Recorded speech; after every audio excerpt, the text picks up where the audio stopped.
पाणौ महासाय गजारुचापम् नमामि रामं रघुवंशनाथम् नारायणं नमस्कृत्य नरं चैव नरोत्तमम् देवीं सरस्वतीं व्यासं ततो जयमुदीरये।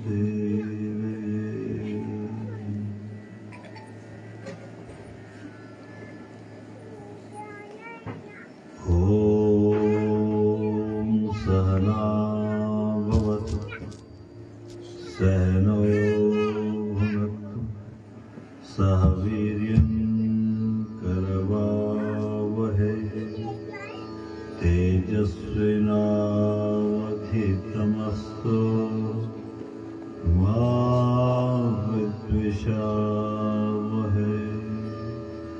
शान्तिः शान्तिः शान्तिः।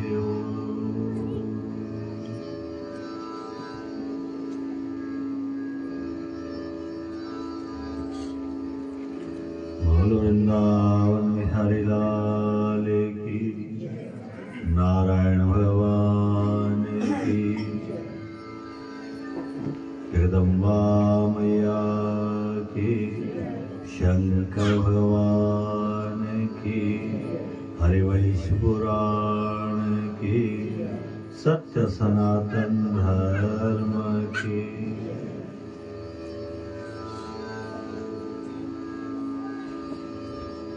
अखंड कोटि ब्रह्मांड स्वामी परात्पर ब्रह्म परमेश्वर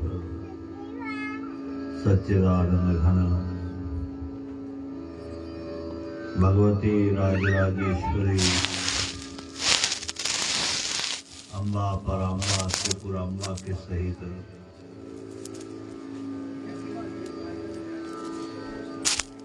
भगवान शंकर महाराज जी के पावन पवित्र चरणों में कोटि कोटि प्रणाम करते हैं। भगवान का दिव्य स्वरूप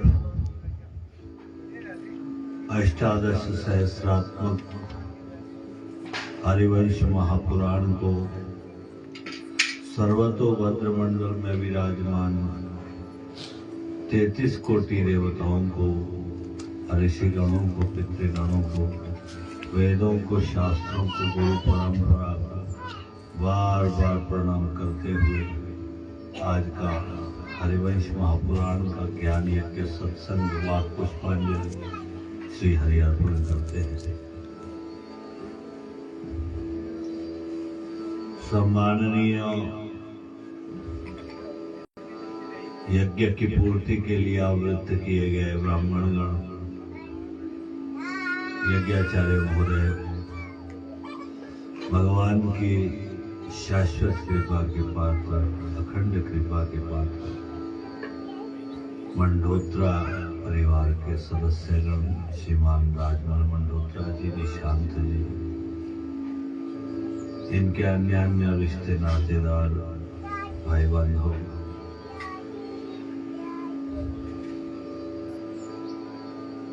शक्तिमयी मातृशक्ति, ज्येष्ठ श्रेष्ठ महानुभाव एवं उपस्थित भक्तात्माओं, भगवान की दया से, कृपा से इस वंश में पिछले 7 दिनों से हरिवंश महापुराण की कथा चल रही है। जीवन पुराणों की कथा श्रवण करने से धन्य हो जाता है। पुराणों की कथा का रस जब इंद्रियों के द्वारा मन के पास पहुंचता है तो मन का संसार में भागना बंद हो जाता है और मन चंचलता छोड़ करके धैर्य को अपनाता है। वो ज्ञान मन के द्वारा बुद्धि तक पहुंचता है और बुद्धि अपना लक्ष्य सीधा करती है, लक्ष्य साधा करती है। जैसे ही बुद्धि का लक्ष्य सही हो गया, साध लिया उसने लक्ष्य को, तो उसे आत्मा की प्राप्ति होती है और परमात्मा की प्राप्ति होती है। इसीलिए ये पुराण, ये सत्संग हमें लक्ष्य को बताते हैं कि हमारा लक्ष्य क्या है, हमने कहाँ जाना है और हमने संसार में क्या लेकर के रहना है, क्या क्या काम करना है। बोलो भक्तवत्सल भगवान की। कर्मणा जायते भक्ति, भक्त्या ज्ञानं प्रजायते, ज्ञानात् संजायते मोक्षः, इति शास्त्रेषु निर्णयः। पुराण हमें पहली शिक्षा देता है कि भैया अपना कर्म बढ़िया करें। इंद्रियों के द्वारा कर्म अच्छा होगा तो हमारा काम बन जाएगा। कर्म अच्छा नहीं होगा तो कोई भी काम अच्छा नहीं है। चाहे आप भक्ति करो, चाहे ज्ञान की बड़ी चर्चा करो, लेकिन सबसे पहले आपको अपने आप को सुधारना होता है। कर्म पहली सीढ़ी है। बिना कर्म के कोई व्यक्ति परमात्मा को प्राप्त नहीं कर सकता है। कर्म और भक्ति ये दो ऐसे तत्व है जो जैसे पक्षी के दो पंख होते हैं। एक पंख वाला पक्षी कभी भी उड़ नहीं सकता है। पक्षी के दो पंख होते हैं तो एक पंख, दोनों पंखों से जब वो उड़ता है तब वो लक्ष्य को प्राप्त करता है, एक क्षेत्र से दूसरे क्षेत्र को जाता है। ये कर्म और भक्ति दोनों पंख है। मनुष्य के दो पंख ये है, कर्म और भक्ति। कर्म बढ़िया करिए, जब कर्म अच्छा हो जाएगा तो आपका परमात्मा से प्रेम हो जाएगा। किसी ने कहा भी है, कर्म खोटे तो भजन गाने से क्या होगा, कर्म खोटे तो भजन गाने से क्या होगा, परहेज न किया तो दवा खाने से क्या होगा। इसलिए कर्म अच्छे करिए, कर्म बढ़िया हो तो ही परमात्मा मिलेंगे। कर्म बढ़िया हो गए तो आपकी मन बुद्धि जो है वो शांत हो जाएगी। उसका ना तो किसी से राग होगा, ना किसी से द्वेष होगा, और निश्चल हो जाएगी। जब कर्म अच्छा हो गया तो उसके बाद परमात्मा से प्रेम लगेगा, प्रेम होगा। देखो प्रेम किससे लगना चाहिए? भगवान से लगना चाहिए। हमारा प्रेम कहाँ है? हमारी इंद्रियां बाहर की ओर है, इसलिए हमारा प्रेम भी बाहर संसार की ओर। जब आप कर्म अच्छा करेंगे और कुछ आप अच्छे मार्ग पर अनुसरण करेंगे तो आप जब अपनी इंद्रियों को अंदर की ओर मोड़ेंगे, अंदर की ओर अपने अंदर के ब्रह्मांड की ओर देखना शुरू करेंगे तो आपको अंदर से ऐसा आनंद मिलेगा जो बाहर के आनंद से कई हजार गुना बड़ा है। अंदर से आनंद मिलेगा। देखो आपको आनंद की जो प्राप्ति होती है वो अंदर से ही होती है। अगर हम ये कहें कि किसी अंधे व्यक्ति के सामने बहुत बढ़िया से नृत्य करने वालों को लाया जाए तो क्या उसको आनंद आएगा? किसी अंधे व्यक्ति के सामने बढ़िया नाचने वाले आ जाए और बढ़िया से बढ़िया नृत्य करे, क्या उसको आनंद मिलेगा? नहीं मिलेगा। या किसी बहरे व्यक्ति को जिसको सुनाई नहीं देता उसको बढ़िया से संगीत सुनाइए, क्या उसको सुनाई देगा? क्या उसको आनंद मिलेगा? नहीं मिलेगा। जिसको चर्म रोग हो गया है, जो अपने चमड़ी पर कुछ भी पदार्थ लगाने के लिए सक्षम नहीं है, उसको आप बढ़िया से बढ़िया क्रीम ला करके दे दीजिए, लेकिन उसको जलन होती है, उसको चमड़ी से भी, उस क्रीम से भी, उस पदार्थ से भी आनंद नहीं है। जिसको बुखार हो गया है उसको आप कुछ भी दे दीजिए, उसको खाना अच्छा नहीं लगता है। जिसको पीलिया हो जाए उसको मिश्री दी जाती है तो मिश्री भी पीलिया के रोगी को कैसी लगती है? कड़वी लगती है। अब दुनिया को मिश्री मीठी लगती है, लेकिन पीलिया के रोगी को मिश्री कैसी लगती है? कड़वी लगती है। तो उसको मिश्री से आनंद नहीं मिलता है। कहने का अभिप्राय ये है कि आनंद बाहर से नहीं, आनंद हमारे अंदर ही छुपा हुआ है। अगर बाहर से मिलता तो अंधे को भी मिलना चाहिए, बहरे को भी मिलना चाहिए। जिसकी जीवा खराब हो चुकी है उसको मीठे से भी आनंद मिलना चाहिए। बाहर से आनंद नहीं है, बाहर से शांति नहीं है, बाहर से कुछ मिलने वाला नहीं है। जो कुछ मिलता है अंदर से मिलता है, इसलिए अपने अंदर की ओर। वेदांत में इसका एक बड़ा सुंदर उदाहरण दिया है। क्या उदाहरण दिया है? कि बाहर से आनंद नहीं, बाहर से नहीं मिलता है आनंद। कहां से मिलता है? अंदर से ही मिलता है। उदाहरण दिया वेदांत ने कि जैसे संसार में ये देखा जाता है, एक भूखा कुत्ता होता है, और भूखा कुत्ता किसके पीछे पड़ता है? हड्डी के पीछे पड़ता है। और जैसे उसको हड्डी दिख जाती है, वो हड्डी को लेता है और हड्डी को मुंह में दांतों के बीच में फंसा लेता है और उसको लेकर के बड़े दूर चला जाता है। मैं इसको एकांत में खाऊंगा कहीं।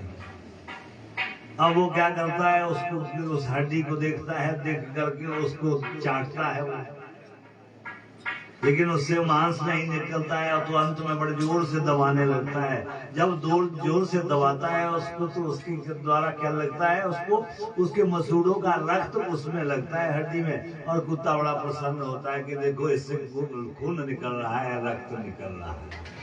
कहने का तात्पर्य हमारी भी यही दशा है।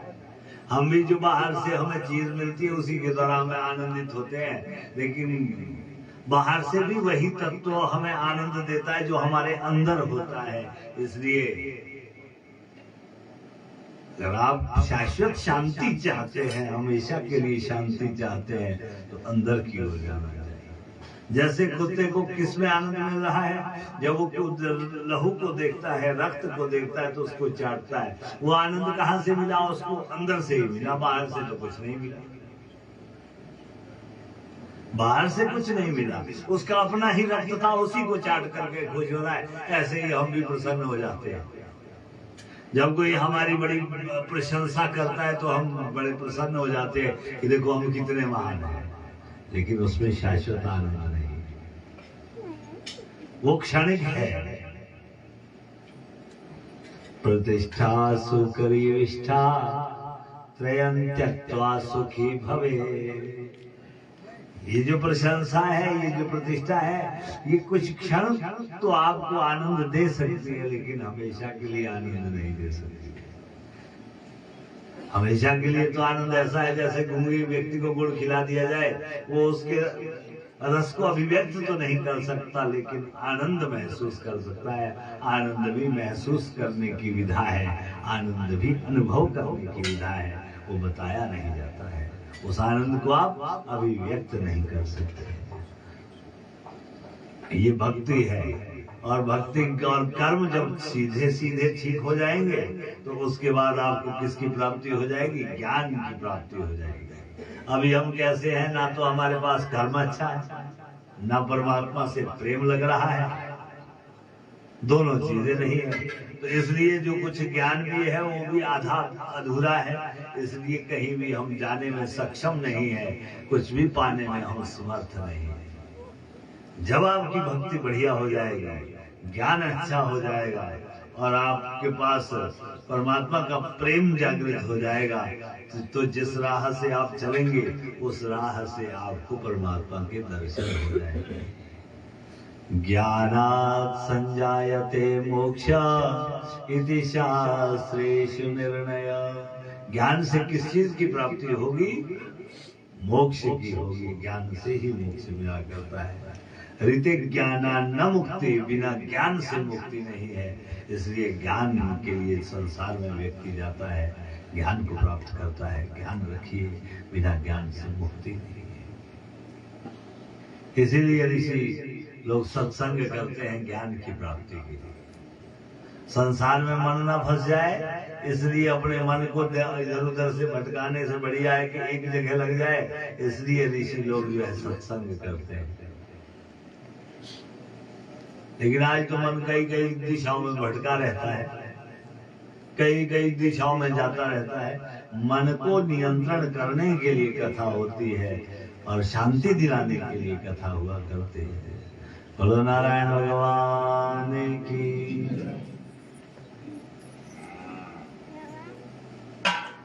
शौनक आदि ऋषि सूत जी महाराज जी से प्रश्न पूछ रहे हैं और उसका हवाला दे रहे हैं वैशंपायन ऋषि जनमेजय को। जनमेजय ने पूछा, महाराज मैंने सुना है एक बार बड़े भारी देवताओं और राक्षसों का युद्ध हुआ था, क्यों हुआ था, वो किस लिए हुआ था? देखो, देवताओं और राक्षसों का युद्ध चलता ही रहता है। देवता भी आपके पास है और राक्षस भी आपके पास है। देवता आपकी अच्छी वृत्तियां हैं, अच्छी शक्तियां हैं आपके अंदर, वो है, और जो राक्षस है वो आपके अंदर दुर्वृत्तियां हैं, बुरी वृत्तियां हैं। इनका हमेशा युद्ध होता रहता है। जैसे आप कभी सभा में बैठे हो तो आपको किसी ने पूछ लिया कैसा हुआ था ना, लेकिन वो अब अगर आप उसमें हामी भरते हैं, अगर उसको स्वीकार करते हैं तो कुछ क्षण वो बात सत्य नहीं है, कुछ क्षण के लिए आपको आनंद दे सकती है, लेकिन हमेशा के लिए आनंद नहीं देगी। तो वहां पर क्या लगेगा आपको? जब किसी चीज को स्वीकार करना होता है तो सद्वृत्तियां कहती है मत कर मत कर मत कर, लेकिन दुर्वृत्तियां कहती है अरे प्रशंसा पाले, तेरा जीवन बढ़िया बन जाएगा। इसलिए कभी भी प्रशंसा के चक्कर में नहीं पड़ना चाहिए। ये सद्वृत्तियों और दुर्वृत्तियों का युद्ध हमेशा चलता रहता है, देवताओं और राक्षसों का युद्ध हमेशा चलता रहता है। इसलिए जो है ठीक है। किसी किसी संत ने ये कहा था, जब सद्गुण अंदर आने लगते हैं तो आदमी का बोलना कम हो जाता है। आदमी तब तक ज्यादा बोलता है जब तक अनुभव कम है। जब कम अनुभव होते हैं तो आदमी ज्यादा बोलता है, और जिनके अनुभव परिपक्व हो जाते हैं वो कम बोलना शुरू कर देते हैं। ऐसा क्यों? ऐसा इसीलिए होता है कि जहां अनुभव आएगा, जहां आनंद आएगा, वहां व्यक्ति ज्यादा मौन रहेगा, और जब तक अनुभव नहीं है तब तक वो डिंगे हाँकता रहेगा, ये होता है वैसा होता है, लेकिन पता कुछ नहीं है, प्राप्त कुछ नहीं है। देवताओं और राक्षसों का युद्ध होने लगा और देवताओं को पराजित कर दिया किसने? राक्षसों ने पराजित कर दिया। राक्षस जीत गए और देवताओं को अमरावती से भगा दिया। अब देवता इधर उधर भटकने लगे और स्वर्ग पर किसका राज्य हो गया? और राक्षसों का राज्य हो गया। जब राक्षस ऊपर पहुंच गए और देवता नीचे चले गए तो सृष्टि में विक्षोभ हो गया। देखो, जब आपके राक्षस ऊपर पहुंचेंगे ना और देवता नीचे चले जाएंगे, आपका शरीर ही मान लीजिए ये है, तो विक्षोभ हो जाता है। ऐसा कैसा विक्षोभ? मान लो कि कोई मतवाला हो गया, उसको शराब की लत लग गई, जब वो निरंतर उसमें फंस गया तो इसके बाद समझ लेना कि अब इसमें ज्यादा जीना नहीं है। सृष्टि का विक्षोभ हो गया, क्योंकि वो उसको सहन नहीं कर सकती है। वो सृष्टि, वो प्रकृति ऐसे निषिद्ध और विषैले तत्वों को सहन नहीं करती। विक्षोभ हो गया, देवता भगवान की स्तुति करने लगे। देवता ही स्तुति करते हैं। देखो, आपकी वाणी स्तुति करती है तो वो देवता तक पहुंचती है, भगवान तक पहुंचती है। आप आंख से किसी देवता को देखते हैं तो आपकी आंखें निर्मल होकर के आंखें चाहती क्या है? आपकी आंखें हमेशा ये चाहती है कि हम दिव्य दर्शन करें। देखो, आप पूरा दर्शन कितना करेंगे? 2 मिनट, 5 मिनट, 10 मिनट तक देखेंगे, बुरी बात। लेकिन जो अच्छा दर्शन है उसका व्यक्ति की देखने की इच्छा बार बार बनी रहती है, बार बार उसको देखने की इच्छा रहती है। इसलिए दिव्य दर्शन आप चाहते हैं। जैसे ही देवताओं ने स्तुति कर दी, भगवान ने उनके मध्य में दिव्य रूप में भगवान प्रकट हो गए और भगवान का आविर्भाव हो गया। बोलो नारायण भगवान की। देवताओं ने कहा, महाराज हम स्वर्ग से निकल गए हैं, कहाँ जाए हम, क्या करें हम? तो देवताओं को भगवान ने एक ही शिक्षा दी है। देखो देवताओं, आपका पतन क्यों हुआ, आप चित्त क्यों हुए वहां से? क्योंकि आपने अच्छे से कर्म नहीं किया है, इसलिए अच्छा कर्म करिए। इसीलिए हमने शुरू में कहा था कि कर्म बढ़िया करें। हे देवताओं, तुमने धर्म छोड़ा है, इसलिए तुम्हें राक्षसों ने पराजित किया है। देवता भी जब प्रमादी हो जाते हैं तो उनके ऊपर कौन हावी हो जाते हैं? राक्षस हो जाते हैं। इसलिए धर्म को त्यागना नहीं चाहिए। चाहे जितनी भी बड़ी वस्तु क्यों ना प्राप्त हो जाए, जितनी भी बड़ी पदवी क्यों ना मिल जाए, लेकिन धर्म का त्याग नहीं होना चाहिए। धर्म हमेशा रहना ही रहना चाहिए। देवताओं के लिए धर्म का ज्ञान दे दिया, धर्म की बातें समझा दी। धर्म क्या होता है, धर्म कैसा है? धर्म जो धारण किया जाता है वो धर्म होता है। बोलो नारायण भगवान की। धर्म क्या है? वो ये धर्म नहीं है कि जो जैसे कोई कहता है कि हिंदू है, पारसी है, ईसाई है, मुस्लिम है। ये तो पंथ है, संप्रदाय है। धर्म क्या है? धारणा धर्म मिथ्या हो, जिसको धारण किया जाए वो धर्म है। जैसे आपने अपने आप को अपने नियम बनाया कि मैंने प्रतिदिन मंदिर जाना है, वो आपका धर्म है। आपने लिए नियम बनाया कि मैंने क्या करना है, मैंने हमेशा गाय की ब्राह्मण की सेवा करनी है, तो वो धर्म है। हमारे चौपाल के एक विधायक है, उन्होंने अपने घर में भागवत किया, मोहनलाल जी साथ थे। तो उन्होंने उसमें जो विधायक महोदय ने एक संकल्प लिया था कि मैं कभी झूठ नहीं बोलूंगा, मैं हमेशा सत्य ही बोलूंगा। मैं संकल्प करना चाहता हूं कि आज के बाद झूठ नहीं बोलूंगा। इसलिए आज भी कहा जाता है कि वो झूठ नहीं बोलते।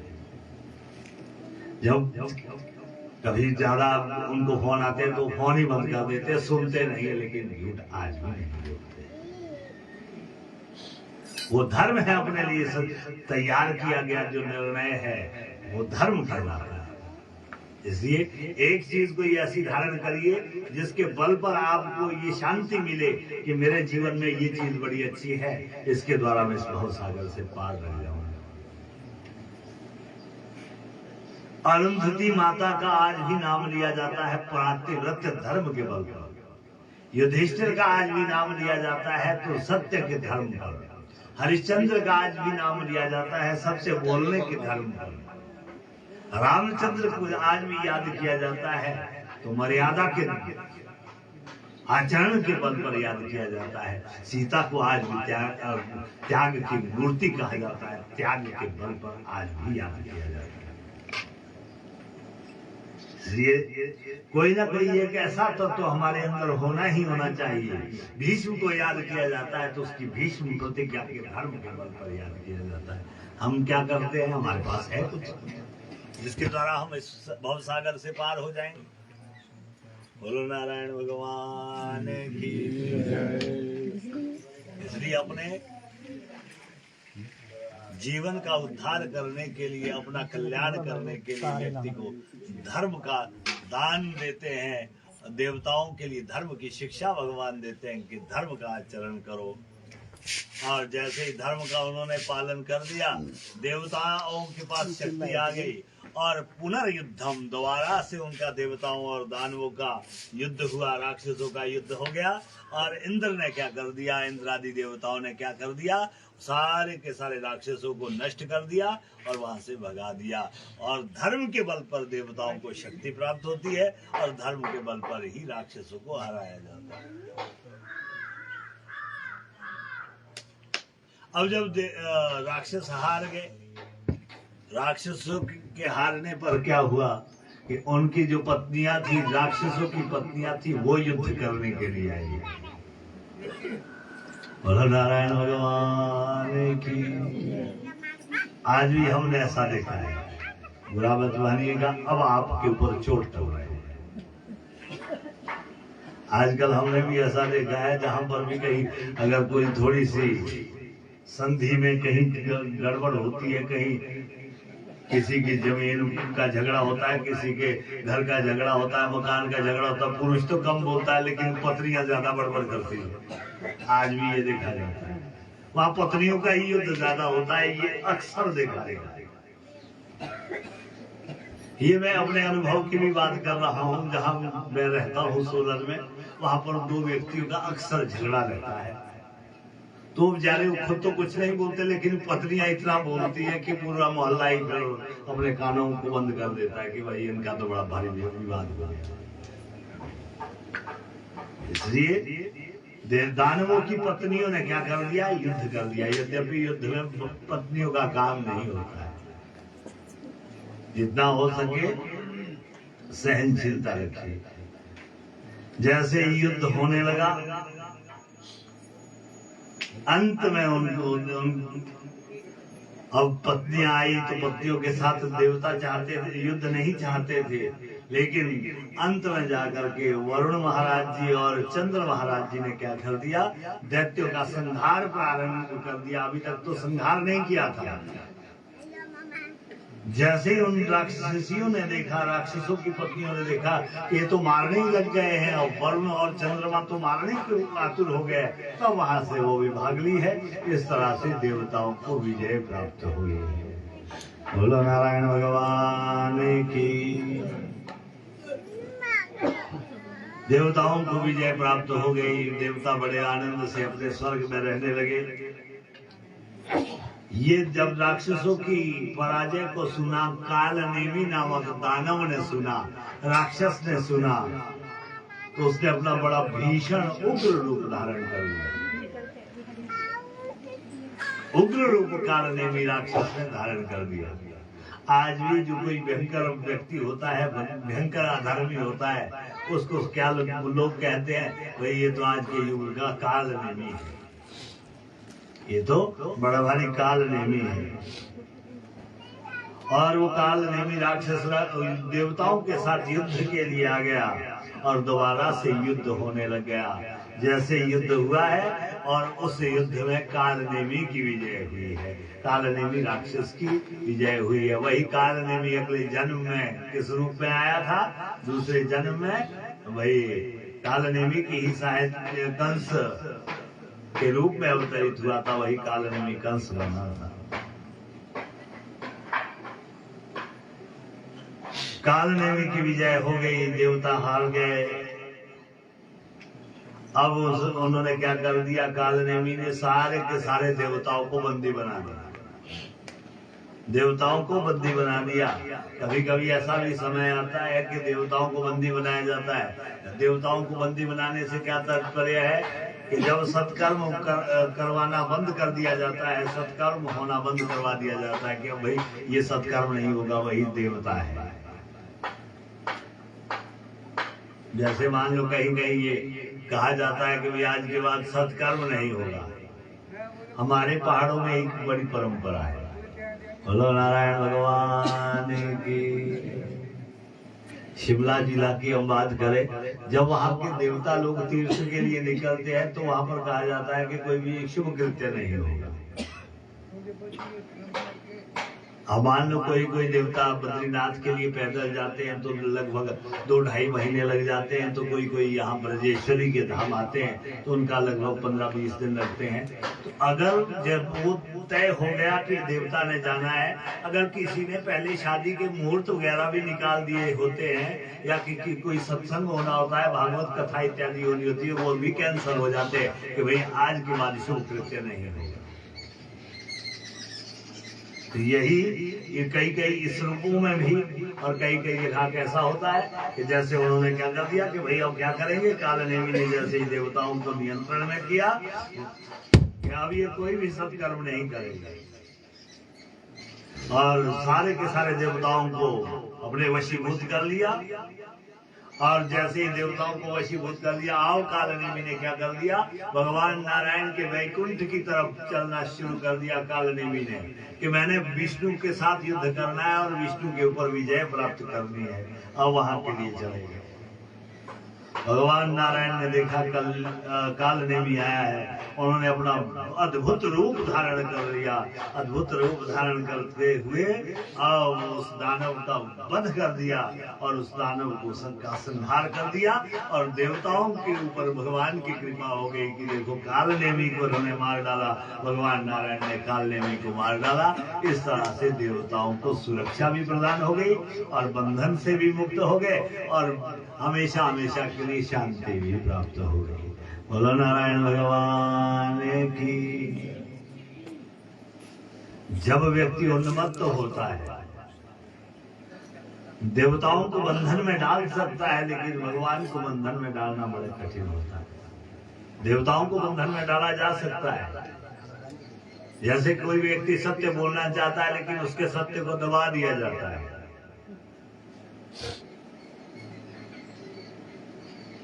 कोई व्यक्ति सत्कर्म करना चाहता है लेकिन उसको सत्कर्म से रोक दिया जाता है। तो ये क्या है? यही देवताओं का बंधन है। ये इस प्रकार से ही देवताओं को डाला जाता है। और जब भगवान के लिए, भगवान का कर्म करने के लिए व्यक्ति को रोक दिया जाता है तो भगवान अपना उग्र रूप धारण करते हैं और उग्र रूप धारण करते हुए दैत्यों का संहार करते हैं। इस तरह से भगवान की विजय होती है और देवता भी मुक्त हो जाते हैं। देवता स्वर्ग को चले गए और स्वर्ग को पा करके बड़े आनंद में रहते हैं। बोलो नारायण भगवान की। देखो सारे के सारे देवता कहाँ जाते हैं? स्वर्ग जाने की इच्छा करते हैं। और हमारे में जो लोग मर जाते हैं उनको हम क्या लिखते हैं? स्वर्गीय लिखते हैं। चाहे किसी ने कितना भी बुरा काम क्यों नहीं किया, सबके लिए क्या लिखते हैं? स्वर्गीय ही लिखते हैं। किसी को नरकीय तो लिखा नहीं आज।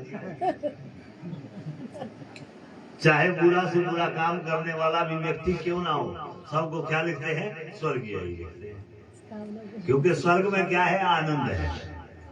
न तत्र जरया विभेति, वहां ना तो बुढ़ापा सताता है, न वहां दुख होता है, वहां तो आनंद ही आनंद प्राप्त होता है। स्वर्ग में क्या क्या वस्तुएं मिलती है, कभी आपको समय लगे तो कठोपनिषद पढ़ लेना। वहां नचिकेता और यमराज का संवाद है, जहाँ यमराज ये कहता है नचिकेता के लिए कि तुझे मैं स्वर्ग की अप्सराएं दे दूंगा, स्वर्ग की वस्तुएं दे दूंगा, ये मुझसे ले ले, लेकिन आत्म तत्व ना मुझसे पूछ, तू ना जान उसको। लेकिन नचिकेता कहता है नहीं, स्वर्ग की वस्तुएं हमेशा के लिए नहीं रहेगी, स्वर्ग की वस्तुएं एक दिन समाप्त हो जाएगी, इसलिए मैं तो वही चाहता हूँ जिससे मेरा कल्याण होगा। इसलिए स्वर्ग की इच्छा सबकी होती है, स्वर्ग की प्राप्ति कर सब करना चाहते हैं, लेकिन स्वर्ग मिलेगा उन्हीं को जिनके कर्म अच्छे हों। बोलो सब नारायण भगवान की। अब यहाँ पर जन्मेजय ने पूछा है, महाराज अब आप हमें भगवान की कथा सुनाइए, कृष्ण का अवतार कैसे हुआ था, वो कथा हम सुनना चाहते हैं महाराज। उनकी पूरी कथा सुनाइए, कौन से वंश में वो हुए थे, कैसे कैसे उन्होंने लीलाएं की थी, उनकी लीलाओं को हमें बताइए, उनको हम सुनना चाहते हैं। जब देवताओं की विजय हो गई, भगवान नारायण की विजय हो गई, एक समय की बात है, ब्रह्मा और विष्णु दोनों के दोनों राक्षसों के ऊपर विजय पाकर के कहां चले गए? ब्रह्मलोक को चले गए। जैसे ब्रह्मलोक में गए हैं और ब्रह्मलोक में जब वो पहुंचे तो वहां पर जाकर के ऋषियों ने क्या किया है? ऋषियों ने उनको बड़े भारी धर्म की विधियां बताई है और धर्म की स्तुतियां करी है। इस तरह से ऋषियों ने उनके सामने धर्मचर्या को बताया है, धर्म की बातें बताई है। ऋषियों ने स्तुति कर दी, ब्रह्मा और विष्णु बड़े प्रसन्न हो गए। देखो स्तुति से कौन प्रसन्न नहीं होता, जितनी भी स्तुतियां की जाती है इससे देवता और भगवान प्रसन्न होते हैं, इसीलिए स्तुति की जाती है। आप जो भी कोई स्तुति पढ़ते हैं ना, आप जैसे कि भगवान शंकर की स्तुति पढ़ते हैं, कर्पूर गौरम करुणावतारम, जैसे ही पढ़ लिया कि भगवान आप कैसे हैं, आपका शरीर कैसा है, आपकी कांति कैसी है, कर्पूर के जैसी है, जैसा कपूर सफेद होता है ऐसे आप दिखने में सफेद है। भगवान बड़े प्रसन्न हो जाते हैं, शंकर देखो मेरी कितनी प्रशंसा हो रही है। और किसके अवतार है आप? करुणा के साक्षात अवतार है। संसार सारम, संसार में कुछ शेष नहीं है, आप ही शेष रहते हैं। इसलिए सारे संसार का शेष क्या है? देखो हम जब मृत्यु को प्राप्त हो जाएंगे, हमें जला दिया जाएगा, जलाने के बाद हमारा शेष क्या बचेगा? भस्म शेष बच जाएगी। उस भस्म को कौन लगाते हैं? भस्मांगरागाय, भस्म को कौन लगाते हैं? शंकर भगवान धारण करते हैं। इसलिए क्यों?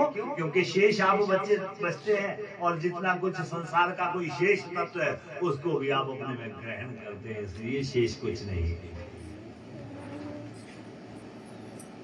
भुजगेंद्र हारम, और भगवान गले में क्या लगाते हैं, क्या पहनते हैं? देखो हम तो बड़ी बड़ी मालाएं पहनते हैं, बड़े बड़े कुछ दिखाने के लिए पहनते हैं, लेकिन भगवान के गले में क्या है? शेषनाग है। शेषनाग से भी भगवान की खूबसूरती है। देखो व्यक्ति चाहे कुछ भी पहन ले गले में, उसकी ख्याति नहीं है, लेकिन उसकी ख्याति उसके कर्मों के अनुरूप ही होती है। जो शिव है, जो कल्याण करने वाला है, वो चाहे विष ही क्यों ना गले में धारण कर ले, लेकिन फिर भी उसकी पूजा होती है। और हम चाहे जितनी मालाएं पहन ले, और कुंभ में जाओ आप, कोई माला वाले बाबा तो कोई सोने वाले बाबा, पता नहीं कितने प्रकार के। अब लोगों के पास काम है नहीं है कुछ, सब मोबाइल लेकर के चले हुए हैं। हजारों बाबाओं के हजारों फिल्में बना रहे हैं, हजारों रीलें बना रहे हैं, उसको दे रहे हैं, और वैसे ही आगे चल करके देखने वाले हैं जो उनको देख रहे हैं।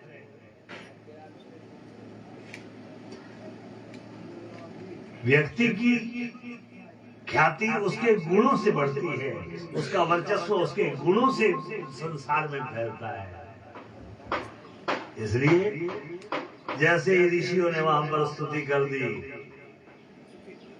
और वहां पर ब्रह्मा जी ने ऋषियों को, देवताओं को, राजाओं को आज्ञा दे दी कि भाई आप शुभ कर्म करते रहिए, अच्छा कर्म करने की वहां पर शिक्षा दी है। अच्छा कर्म करते रहिए, जैसे जैसे शुभ कर्म करने के लिए कहा, तो उसी वक्त की वहां पे क्या हो गया?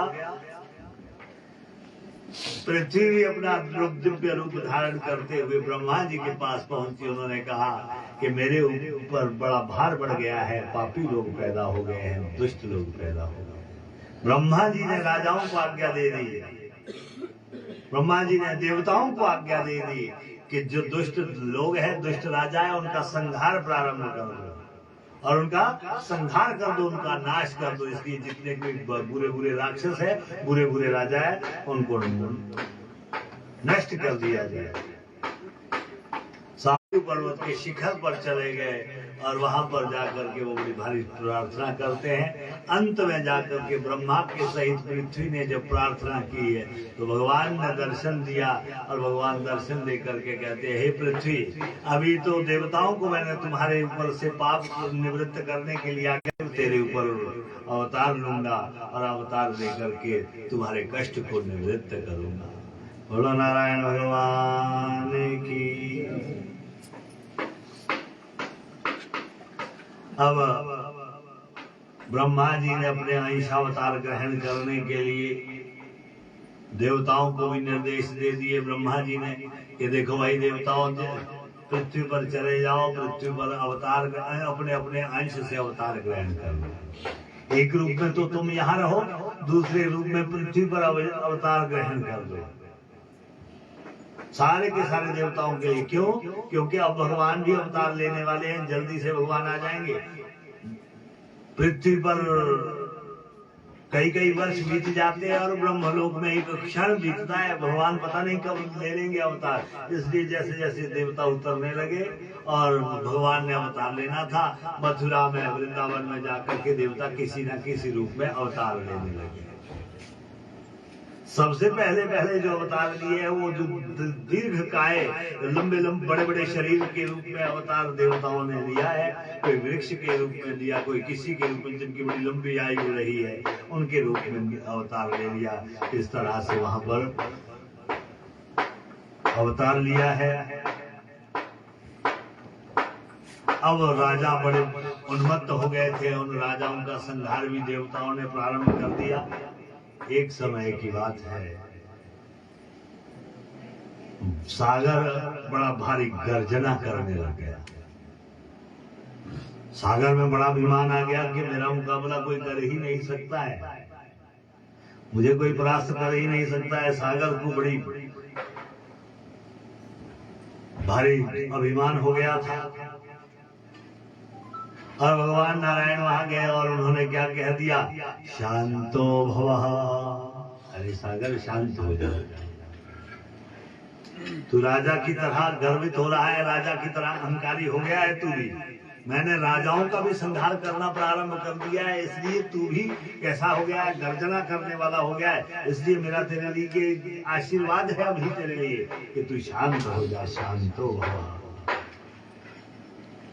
तू राजा की तरह हो गया, इसलिए मेरा तेरे लिए सागर आशीर्वाद है कि तू क्या बन जा, राजा भवः, राज्ञा भवः, राजा बन जा तू। सागर को आशीर्वाद दे दिया कि तू भी राजा बन जा। अब वो सागर ही किसके रूप में आए हैं, महाराज शंतनु के रूप में आविर्भूत हुए हैं। और जैसे ही शंतनु बड़े होने लग गए, शंतनु राजा का विवाह किसके साथ हुआ है, गंगा के साथ हुआ है। बोलो गंगा मैया की।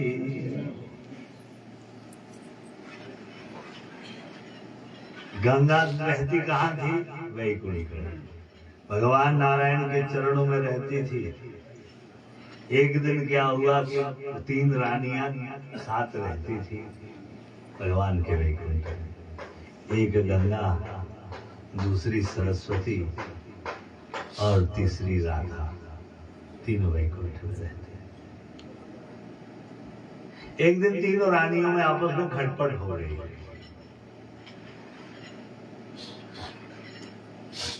तीनों की तीनों रानियों में खटपट हो गई, श्रापाश्रापी हो गई। और गंगा को श्राप मिल गया कि जा तू यहाँ से निकल जाएगी, और तुझे सारे के तू पक्षपात करती है, तू ऐसा करती है, जा हमारा तेरे लिए श्राप है कि तू भगवान के चरणों से निकल करके दुनिया की मैल को धोने का काम करेगी, दुनिया का उद्धार करने का काम करेगी। अब गंगा को श्राप मिल गया। इसकी लंबी कथा है, वो देवी भागवत में है, इसलिए यहाँ जितनी एक बात है उतनी ही बता रहे हैं। गंगा को भी श्राप मिल गया, जा तू कहाँ चली जा, पृथ्वी पर चली जा और पृथ्वी पर अवतार ले ले। वही गंगा पृथ्वी पर आई है और गंगा मैया ने अवतार ले लिया। उनका विवाह किससे हुआ है, शंतनु से हुआ है। शंतनु और गंगा का विवाह हो गया।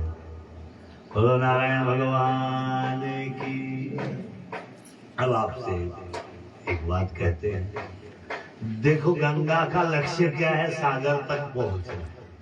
गंगा कहाँ जाती है, सागर के लिए उसका लक्ष्य है। गंगा के सामने अगर पर्वत आ जाए तो गंगा अपनी धारा बदल देती है, लेकिन चलना बंद नहीं करती है, धारा बदल देती है। इसलिए जीवन में जैसी जैसी परिस्थिति आए, पहाड़ सामने आ जाए, पत्थर सामने आ जाए, तो दिशा बदल दीजिए, रास्ता मिल जाएगा। आपने घर बना दिया और आपके ऊपर दशा भी चली ही रही है, कोई ना कोई किसी न किसी ग्रह की दशा भी चलती है। दिशा और दशा को बदलना कठिन होता है, लेकिन अपने को बदलना पड़ता है। ना तो आप दशा बदल सकते, अगर राहु चल रहा है तो चल ही रहा है, बुध चल रहा है तो चल ही रहा है, दशा को आप नहीं बदल सकते, लेकिन अपने कर्मों को बदलिए, दशा बदल जाएगी। और दिशा को भी आप बदल नहीं सकते हैं। अगर मान लो सामने पहाड़ आ गया, पर्वत आ गया, तो क्या करिए, आप दूसरा प्रयत्न प्रारंभ करिए, दूसरे प्रयत्न से आपको सफलता मिल जाएगी।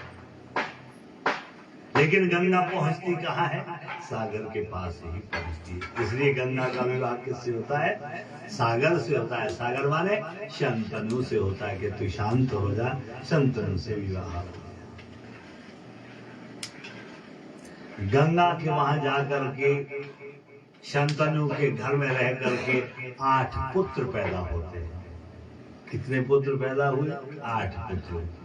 ये 8 पुत्र कौन थे? 8 वसु थे।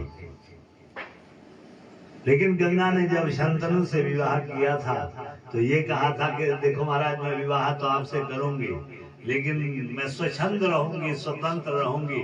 जिस दिन आप मुझे किसी कार्य से रोक लोगे उस दिन मैं आपको छोड़ करके चली जाऊंगी। अब पहले पहले पुत्र की उत्पत्ति हुई। जैसे ही पहला पुत्र गंगा के घर में पैदा हुआ, शंतनु के रूप में पैदा हुआ, शंतनु के पुत्र के रूप में पहला पुत्र पैदा हुआ, तो वहां पे क्या हुआ?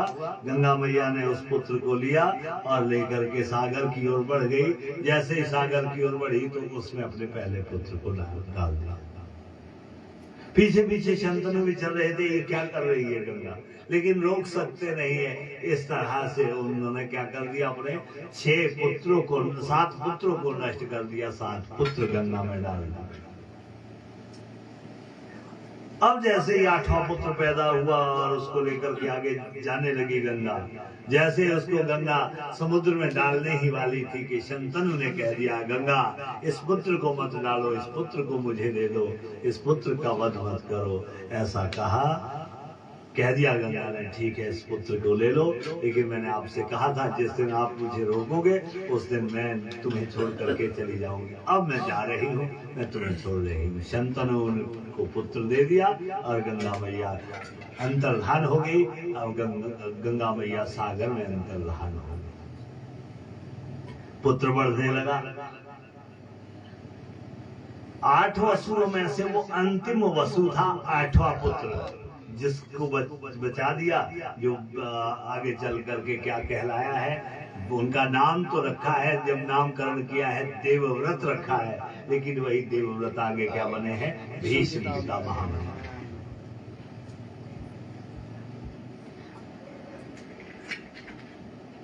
आठ वसुओं ने भी कुकृत्य किया था, उनको श्राप लगा था ऋषि का। तो ऋषियों में से सारे ऋषि के पास सारे के सारे वसु गए। उन्होंने कह दिया, महाराज इतना बड़ा पाप नहीं था हमारा, पाप तो केवल एक व्यक्ति ने किया है, बाकी तो किसी ने नहीं किया है। तो ऋषि ने कह दिया कि जिसने पाप किया उसको बड़ा लंबा जीवन जीना पड़ेगा पृथ्वी पर, इसलिए मैं तुम्हें शाप से मुक्त करता हूँ। अब जन्म तो तुम्हें लेना पड़ेगा, लेकिन जन्म के बाद क्या होगा, तुम्हारी तत्काल मृत्यु भी हो जाएगी, तुम मुक्त भी हो जाओगे। लेकिन जो जिसने पाप किया था उसको 8वें वसु को 8वें वसु के रूप में भीष्म पितामह आए थे, उनको बड़ा लंबा जीवन जीना पड़ा है। बढ़ने लगे, पुत्र बढ़ने लगा। देवव्रत बड़ा वर्चस्वी था, बड़ा भारी वीर था, जहां भी जाता था बड़ा भारी शौर्य उसके अंदर था, और वो सबको परास्त कर देता था। भीष्म के बराबर, देवव्रत के बराबर कोई उस युग में योद्धा नहीं था। एक दिन क्या हुआ, शंतनु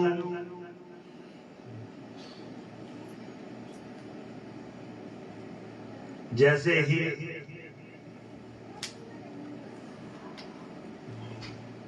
एक जगह पर शिकार खेलने के लिए गए और शिकार खेलने से वापस आए, उन्होंने एक जगह पर क्या देखा, एक सुंदर सी कन्या को देखा। वापस आ रहे थे, उस कन्या को देखा, उसका चिंतन कर रहे थे। देवव्रत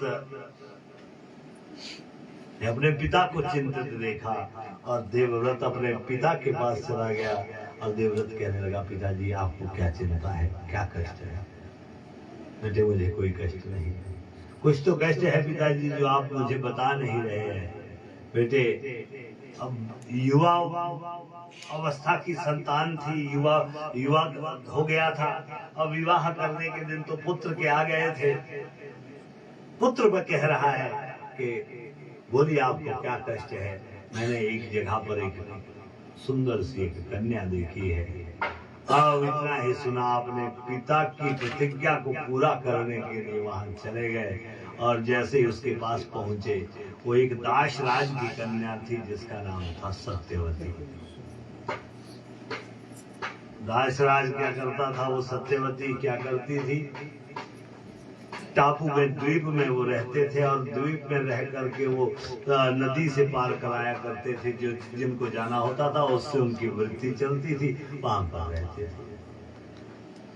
एक दिन पराशर ऋषि भी वहां पर आए और पराशर ऋषि जैसे ही बैठे हैं, नाव से पार लगा रहे हैं, तो सत्यवती उनको पार लगा रही है। सत्यवती से उन्होंने निवेदन कर दिया, हे सत्यवती, मैं आपसे पुत्र पैदा करना चाहता हूँ, वो आगे चल करके साक्षात भगवान का अवतार होगा, जो तुम्हारे पुत्र से पुत्र होगा, जो तुम्हारे गर्भ से निकलेगा। ज्ञान के अवतार वही होंगे, वही ज्ञान की महिमा को मंडित करेगा विश्व में।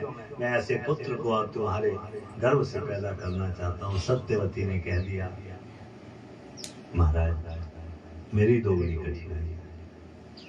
पहली कठिनाई तो ये है कि मेरे शरीर से मछली की जैसी दुर्गंध आती है।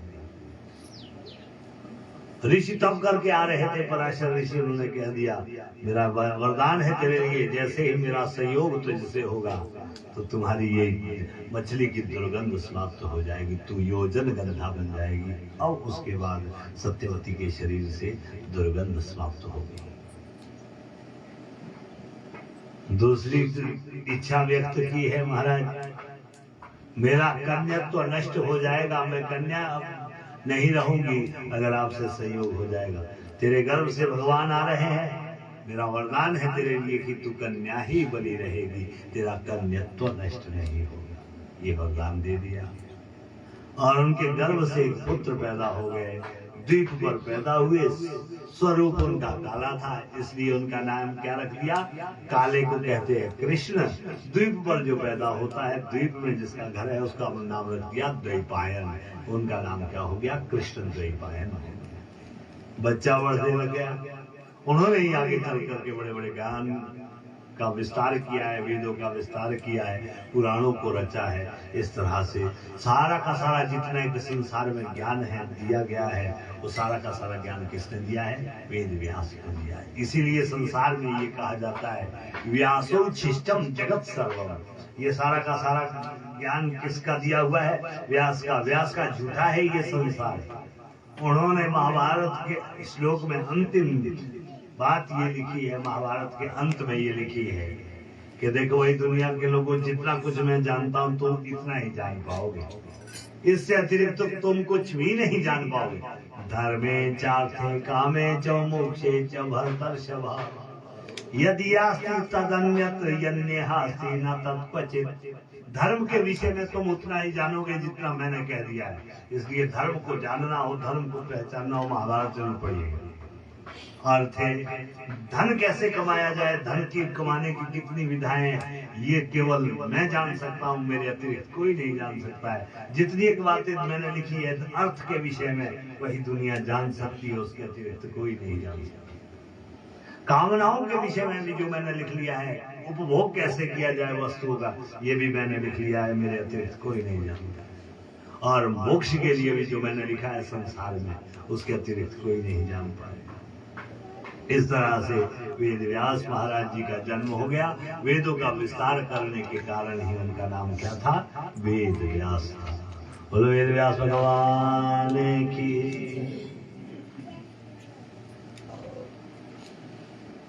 अब जैसे ही वहां से देवव्रत आए हैं और देवव्रत ने पूछा कहाँ है वो कन्या। जैसे ही वहां पर पहुंचे, एक टापू पर पहुंचे, टापू में देखा क्या?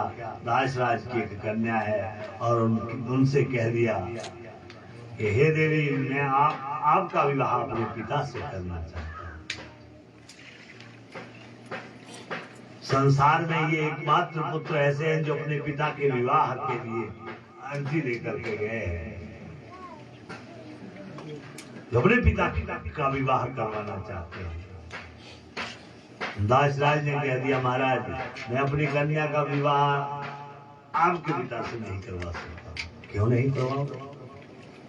इसलिए नहीं करवाऊंगा कि आपके पिता की पहली संतान आप है। जो कुछ राज्य मिलेगा वो तो आपको मिलेगा, मेरे पुत्र को क्या मिलेगा? मेरे दोहतों को क्या मिलेगा? उनको तो कुछ नहीं मिलेगा। इसलिए मैं अपनी कन्या का विवाह आपसे नहीं करवाऊंगा। भीष्म पितामह ने, देवव्रत ने तत्काल संकल्प कर दिया, हे दासराज, मैं संकल्प करता हूँ, मैं 2 संकल्प आज आपके सामने करता हूँ। ना तो मैं कभी हस्तिनापुर का राज्य ग्रहण करूंगा, राजा बनूंगा, और ना ही जीवन में कभी विवाह करूंगा। अब तो आप अपनी कन्या को दे सकते हैं। हाँ महाराज, अब आप मेरी कन्या को ले जा सकते हैं। अब सत्यवती का विवाह शंतनु से हो गया। और शंतनु के और सत्यवती, जब ये बात सुनी शंतनु ने कि मेरे पुत्र ने ऐसी भीषण प्रतिज्ञा कर दी है, तो शंतनु कहता है, धिक्कार है मेरे लिए, जो अपनी इच्छाओं को नियंत्रण न कर सका। और देखो मेरा पुत्र कितना बलवान है, जिसने इतनी भीषण प्रतिज्ञा कर दी। भीषण प्रतिज्ञा के कारण से ही देवव्रत का नाम भीष्म पितामह। भीष्म पितामह वहीं रह रहे थे। शंतनु और सत्यवती के 2 पुत्रों की उत्पत्ति हुई। एक पुत्र का नाम रखा, बड़ा जो बेटा था उसका नाम रखा चित्रांगद, और छोटे पुत्र का नाम रखा विचित्रवीर्य। सत्यवती के कितने पुत्र हो गए इस तरह से? 3 पुत्र हो गए। बड़ा बेटा कौन था? वेदव्यास थे। दूसरा बेटा जो शंतनु के घर पर पैदा हुआ वो था चित्रांगद, और तीसरा था विचित्रवीर्य। चित्रांगद को तो रोग लग गया, राज्य यक्ष्मा रोग लग गया, टीबी उसको हो गई, और जैसे ही उसको रोग लगा उसकी मृत्यु हो गई। मृत्यु हो गई। अब विचित्रवीर्य रह गया, लेकिन जो विचित्रवीर्य विशेष बचा था पुत्र, वो बलशाली नहीं था, उसके अंदर बल कम था।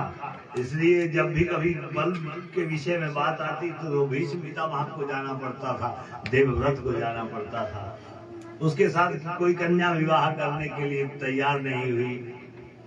अंत में काशीराज की 3 कन्याएं थी, उनका स्वयंवर होने लगा, तो वहां पर देवव्रत चले गए और उन्होंने काशीराज से कह दिया, महाराज आज तक आपके कुल की जितनी भी कन्याओं का विवाह हुआ है वो कुरुवंश में हुआ है, आप इन कन्याओं का विवाह नहीं कर सकते, कहीं और नहीं कर सकते। उन्हें कह दिया कि हम नहीं, अगर आपको विवाह करना है आपसे करवा देते हैं, लेकिन उन्होंने कह दिया कि नहीं, मेरा भाई मेरे घर पर है, मैं उसके लिए कन्याओं का हक को लेने के लिए आया हूँ। सारे के सारे राजाओं को परास्त कर दिया और उनकी तीनों की तीनों कन्याओं को अपने रथ में बिठा करके, जिनका स्वयंवर होना था, विचित्रवीर्य के लिए ले आए। विचित्रवीर्य के साथ उनका विवाह हो गया। अब विवाह होने लगा, 2 कन्याओं ने तो मान लिया,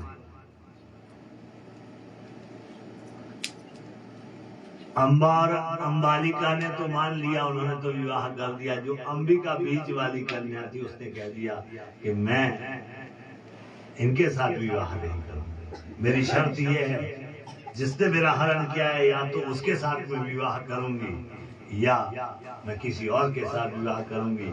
मैंने किसी और ही राजा का वर्ण कर लिया है, मैं उसके साथ विवाह करना चाहती हूँ।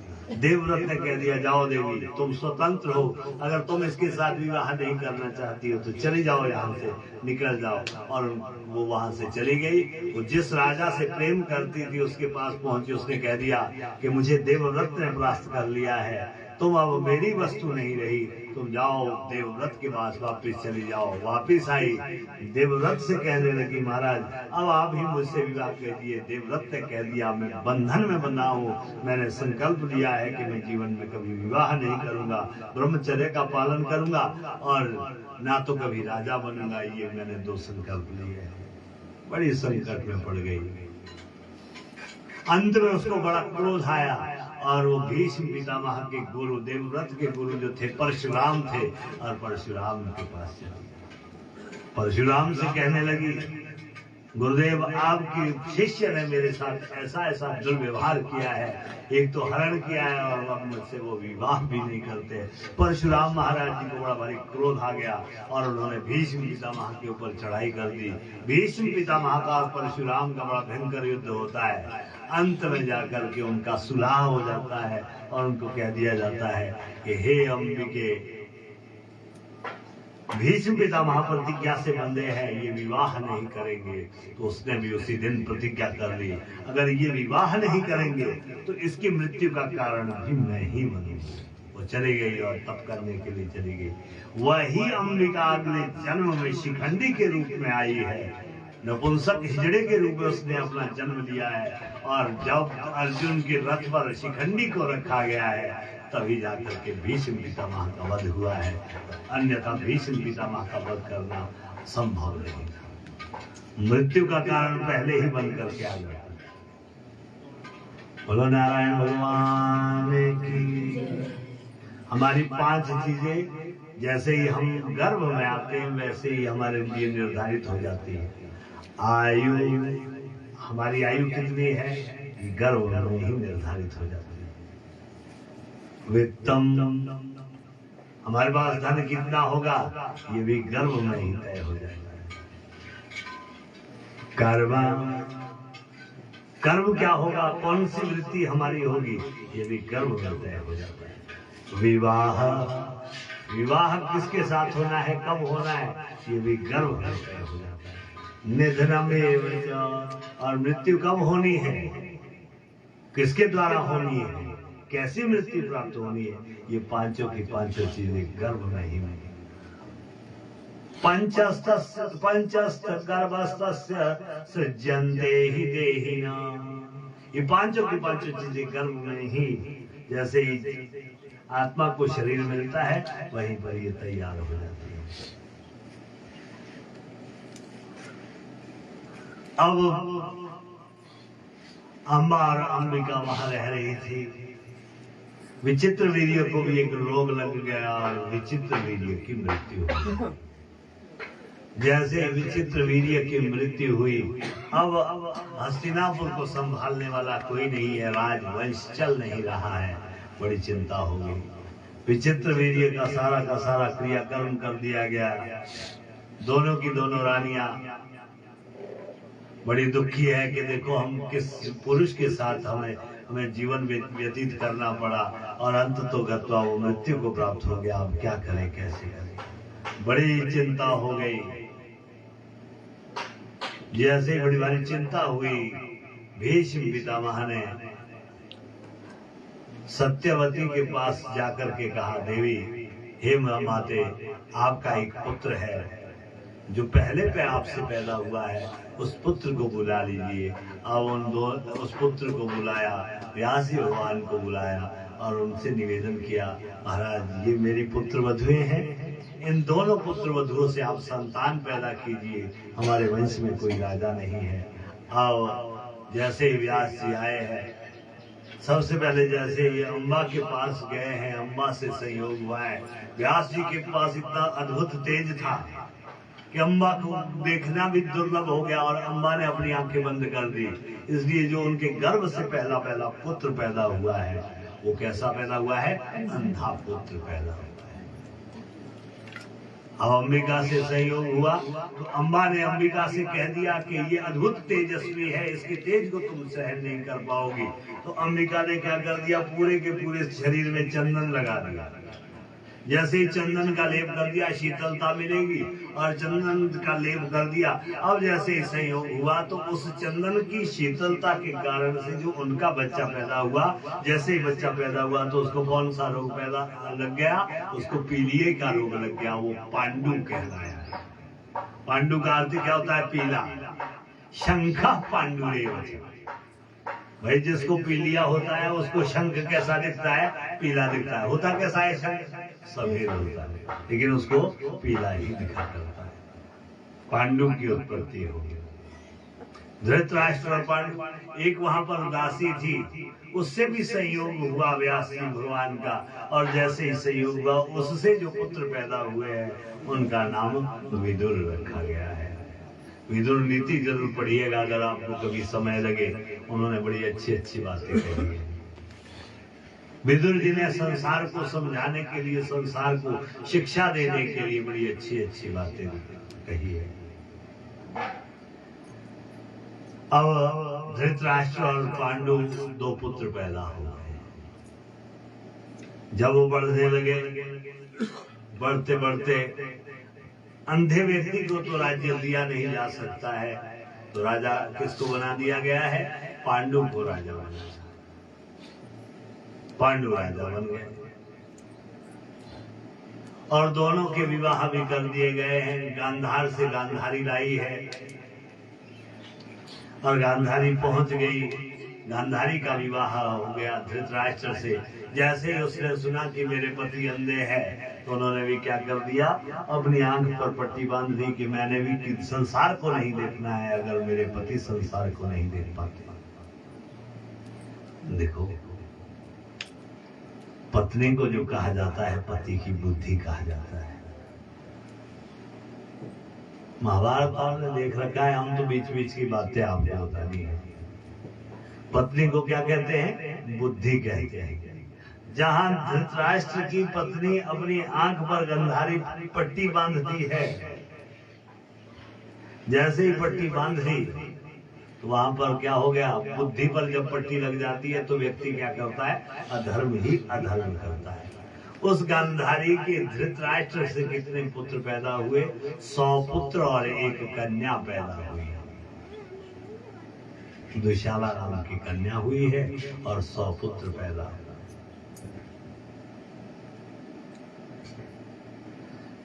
और पांडु की कोई संतान नहीं हो रही थी। यद्यपि पांडु की 2 रानियां थी। एक कुंती भोज की पुत्री कुंती थी। यद्यपि वो प्रथा थी, ऋषि वंश की कन्या थी, लेकिन उसको दे दिया गया था। किसको? कुंती भोज को दे दिया गया था।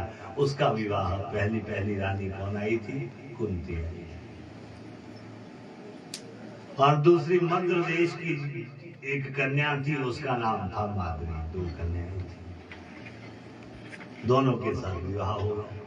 एक दिन पांडु कहाँ चले गए? शिकार खेलने के लिए चले गए। उन्होंने बड़े दूर से एक हिरण को देखा, हिरण के ऊपर बाण चलाया।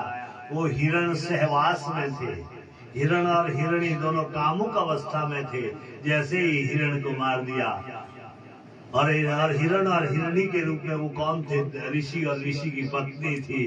जैसे उन्होंने अपना शरीर छोड़ दिया, और शरीर छोड़ने के बाद ऋषि और ऋषि पत्नी के रूप में आविर्भूत हो गए। उन्होंने श्राप दे दिया, पांडु तुमने हमारी काम क्रीड़ा में बाधा डाली है, तुमने हमारे काम को भंग किया है। हमारा तुम्हारे लिए श्राप है कि तुम भी जिस दिन काम की दशा में पत्नी के पास जाओगे, तुम्हारी मृत्यु हो जाएगी।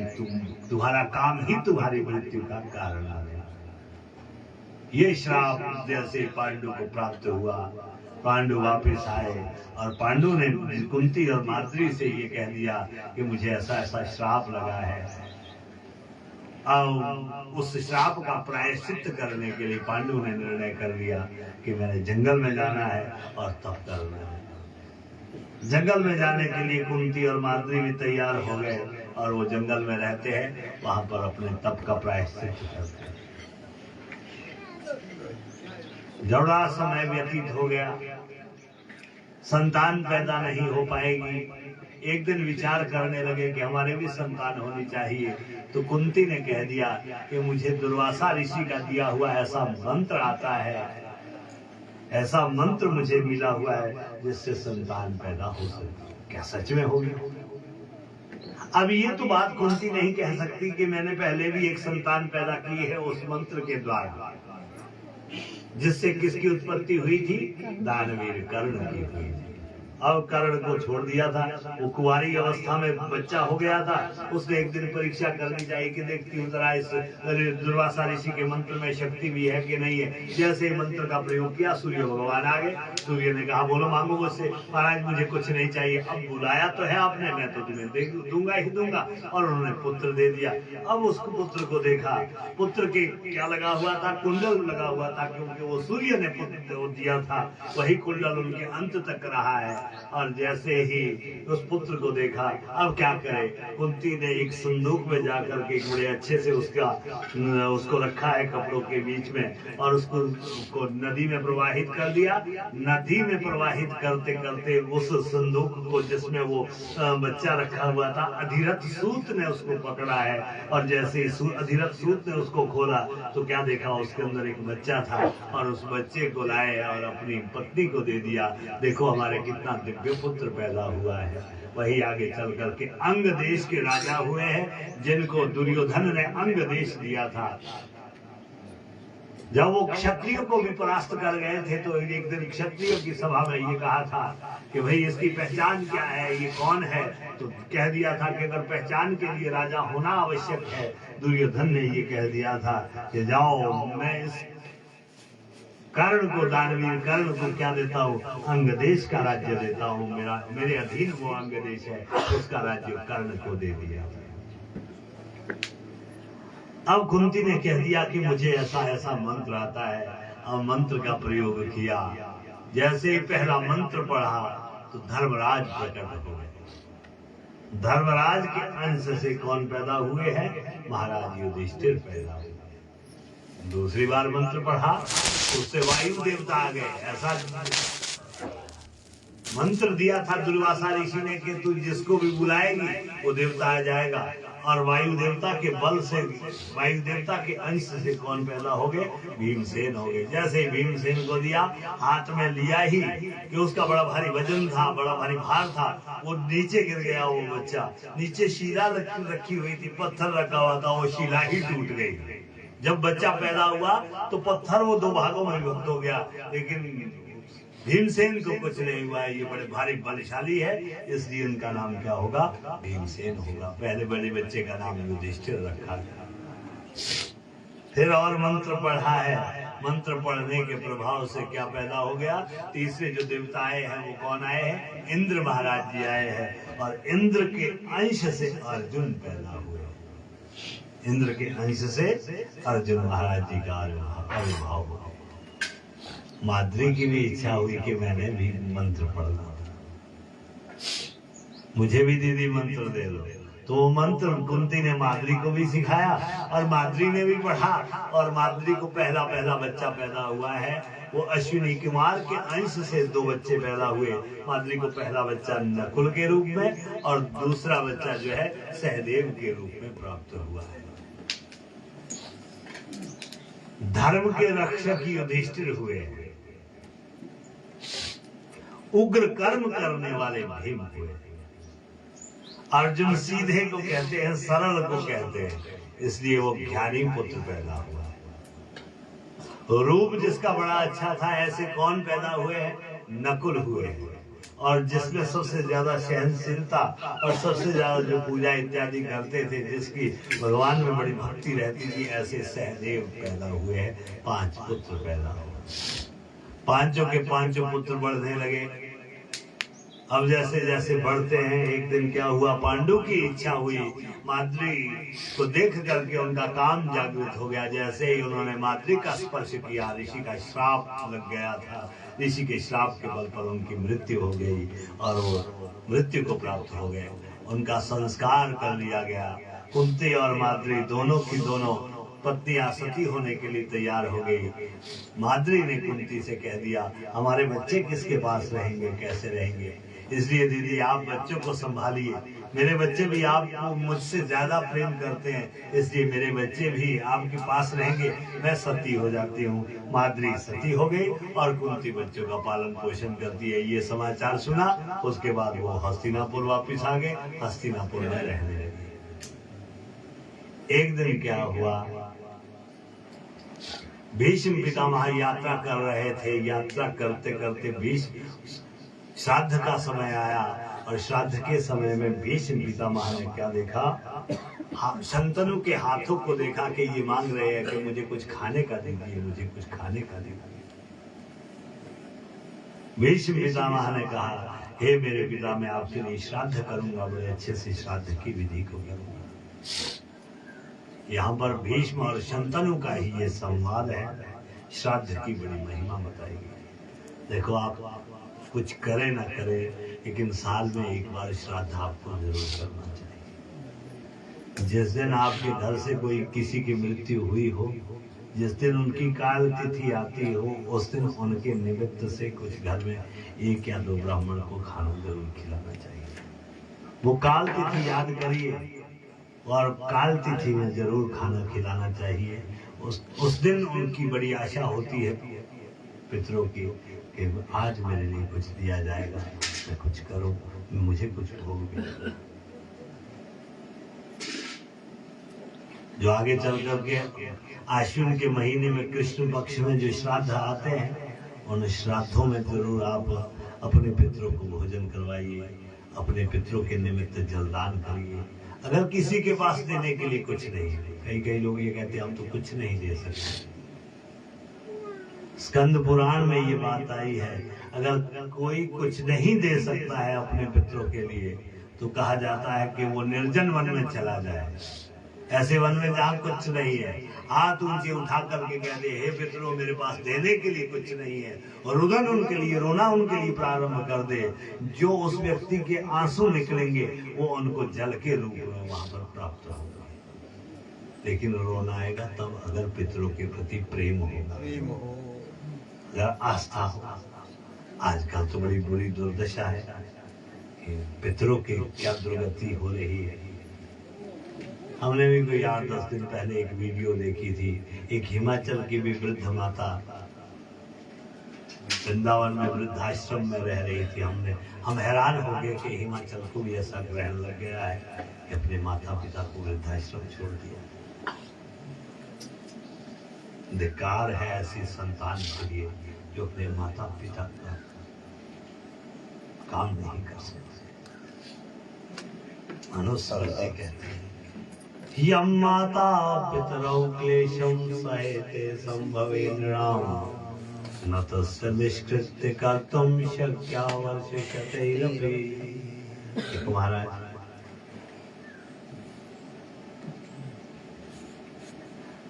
मनुष्य जब पैदा होता है तो उसको 3 ऋण लगते हैं। एक है देवताओं का ऋण, एक है ऋषि का ऋण, एक है पितरों का ऋण।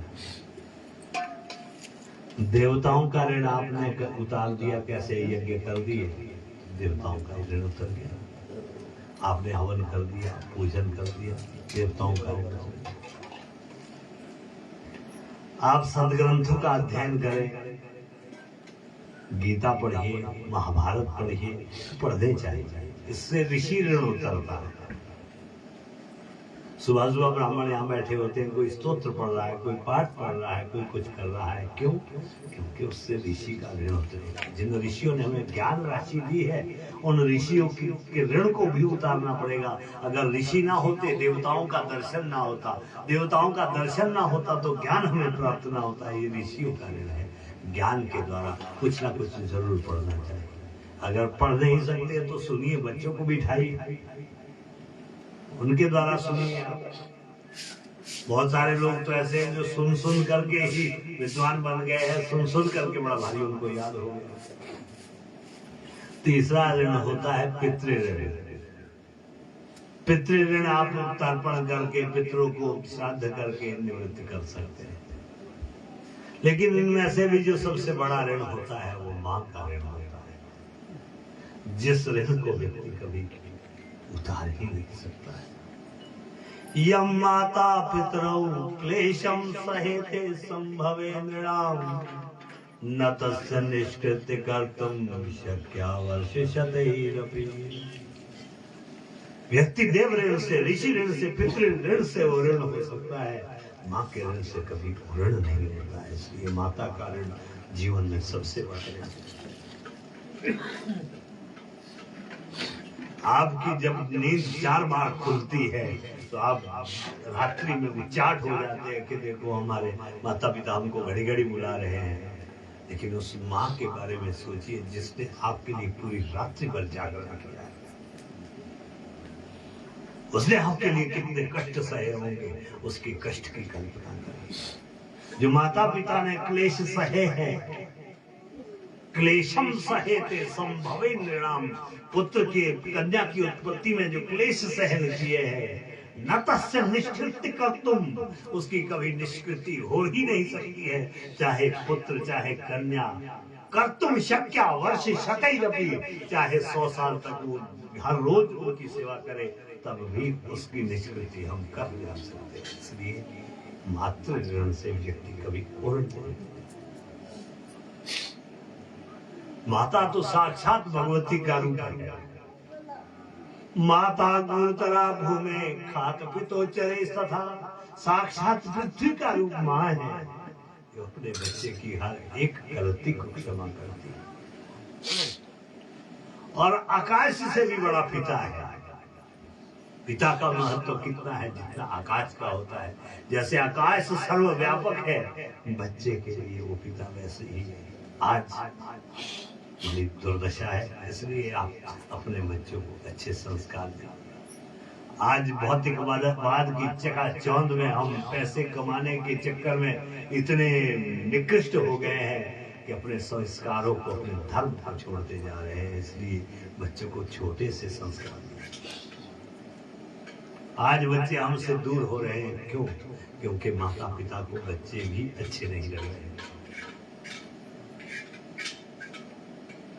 देखो, माता पिता जो किसी काम करवाने वाली के पास, काम करने वाले के पास बच्चों को छोड़ेंगे, उनको वो एहसास ही नहीं होगा, वो भावना ही उनके अंदर उद्भूत नहीं होंगी, पैदा नहीं होगी जो माता की पिता के प्रति बच्चे की होनी चाहिए, जो बच्चों की माता पिता के प्रति। इसलिए अपने पास रखिए। शिक्षा के लिए चाहे आप कहीं भी भेजिए। पंचवर्षाणि लालयेत्, 5 वर्ष तक उनसे इतना प्रेम करो कि दुनिया में उनको माता और पिता के अतिरिक्त कुछ याद ही ना रहे। 10 वर्षाणि ताड़येत्, लेकिन 5 से लेकर के 10 वर्ष तक उनको ऐसी शिक्षा दो, आप कहे उठो तो उठे, आप कहे बैठो तो बैठो। लेकिन आज क्या है, माता पिता को भी अपने कुछ काम करने होते हैं, और वो कैसे कैसे काम करते हैं ये आप हमसे ज्यादा। संप्राप्ते तुष्योदशे वर्षे पुत्रम मित्र वदाचरे, जब पुत्र 16 वर्ष का हो जाता है तो वो पितृ के मित्र के समान हो जाता है, पिता के मित्र के समान हो जाता है। इसलिए उसके मित्र के समान आचरण करें। लेकिन जो 5 से 10 वर्ष के बीच का काल है, वो ऐसा काल है जो आपको अच्छी शिक्षा देने देगा। शंतनु को देखा, शंतनु के लिए कह दिया मैं आपको आपके निमित्त श्राद्ध करूंगा, पिंडदान करूंगा।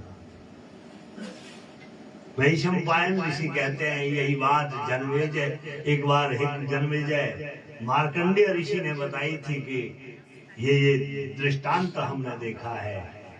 एक जगह पर एक कौशिक ऋषि रहते थे। कौशिक गोत्र में उत्पन्न एक ऋषि थे, विश्वामित्र ऋषि, गाधी के पुत्र थे। इसलिए गाधी का नाम भी बड़ा उपयुक्त है, गाधी का नाम भी लेना चाहिए। बोलो नारायण भगवान की। अगर आपको शनि से डर लगे ना, अगर आपको शनि से बड़ी तकलीफ मिले, बड़ा कष्ट मिले, तो गाधी का नाम भी लेना चाहिए, उससे भी शनि प्रसन्न होता है।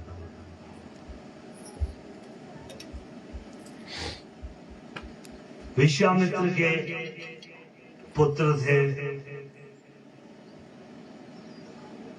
उन पुत्रों को एक दिन विश्वामित्र ऋषि ने गाय और बछड़े को लेकर के जंगल में भेज दिया कि जंगल में जाओ, इनका पालन करो। गाय बछड़े को लेकर के चले गए। बड़ा समय व्यतीत हो गया, घर आ नहीं सकते थे, जंगल में अकाल पड़ गया, खाने के लिए कुछ नहीं मिल रहा। उन्होंने क्या कर दिया, जब खाने के लिए कुछ नहीं मिला, उन पुत्रों ने विचार किया कि चलो आज गाय को ही काट लेते हैं। आज के ही जैसे युग के व्यक्ति होंगे, पिछले कल भी परसों भी एक देहरादून के पास गाय कटी हुई मिली, गाय को काट लिया।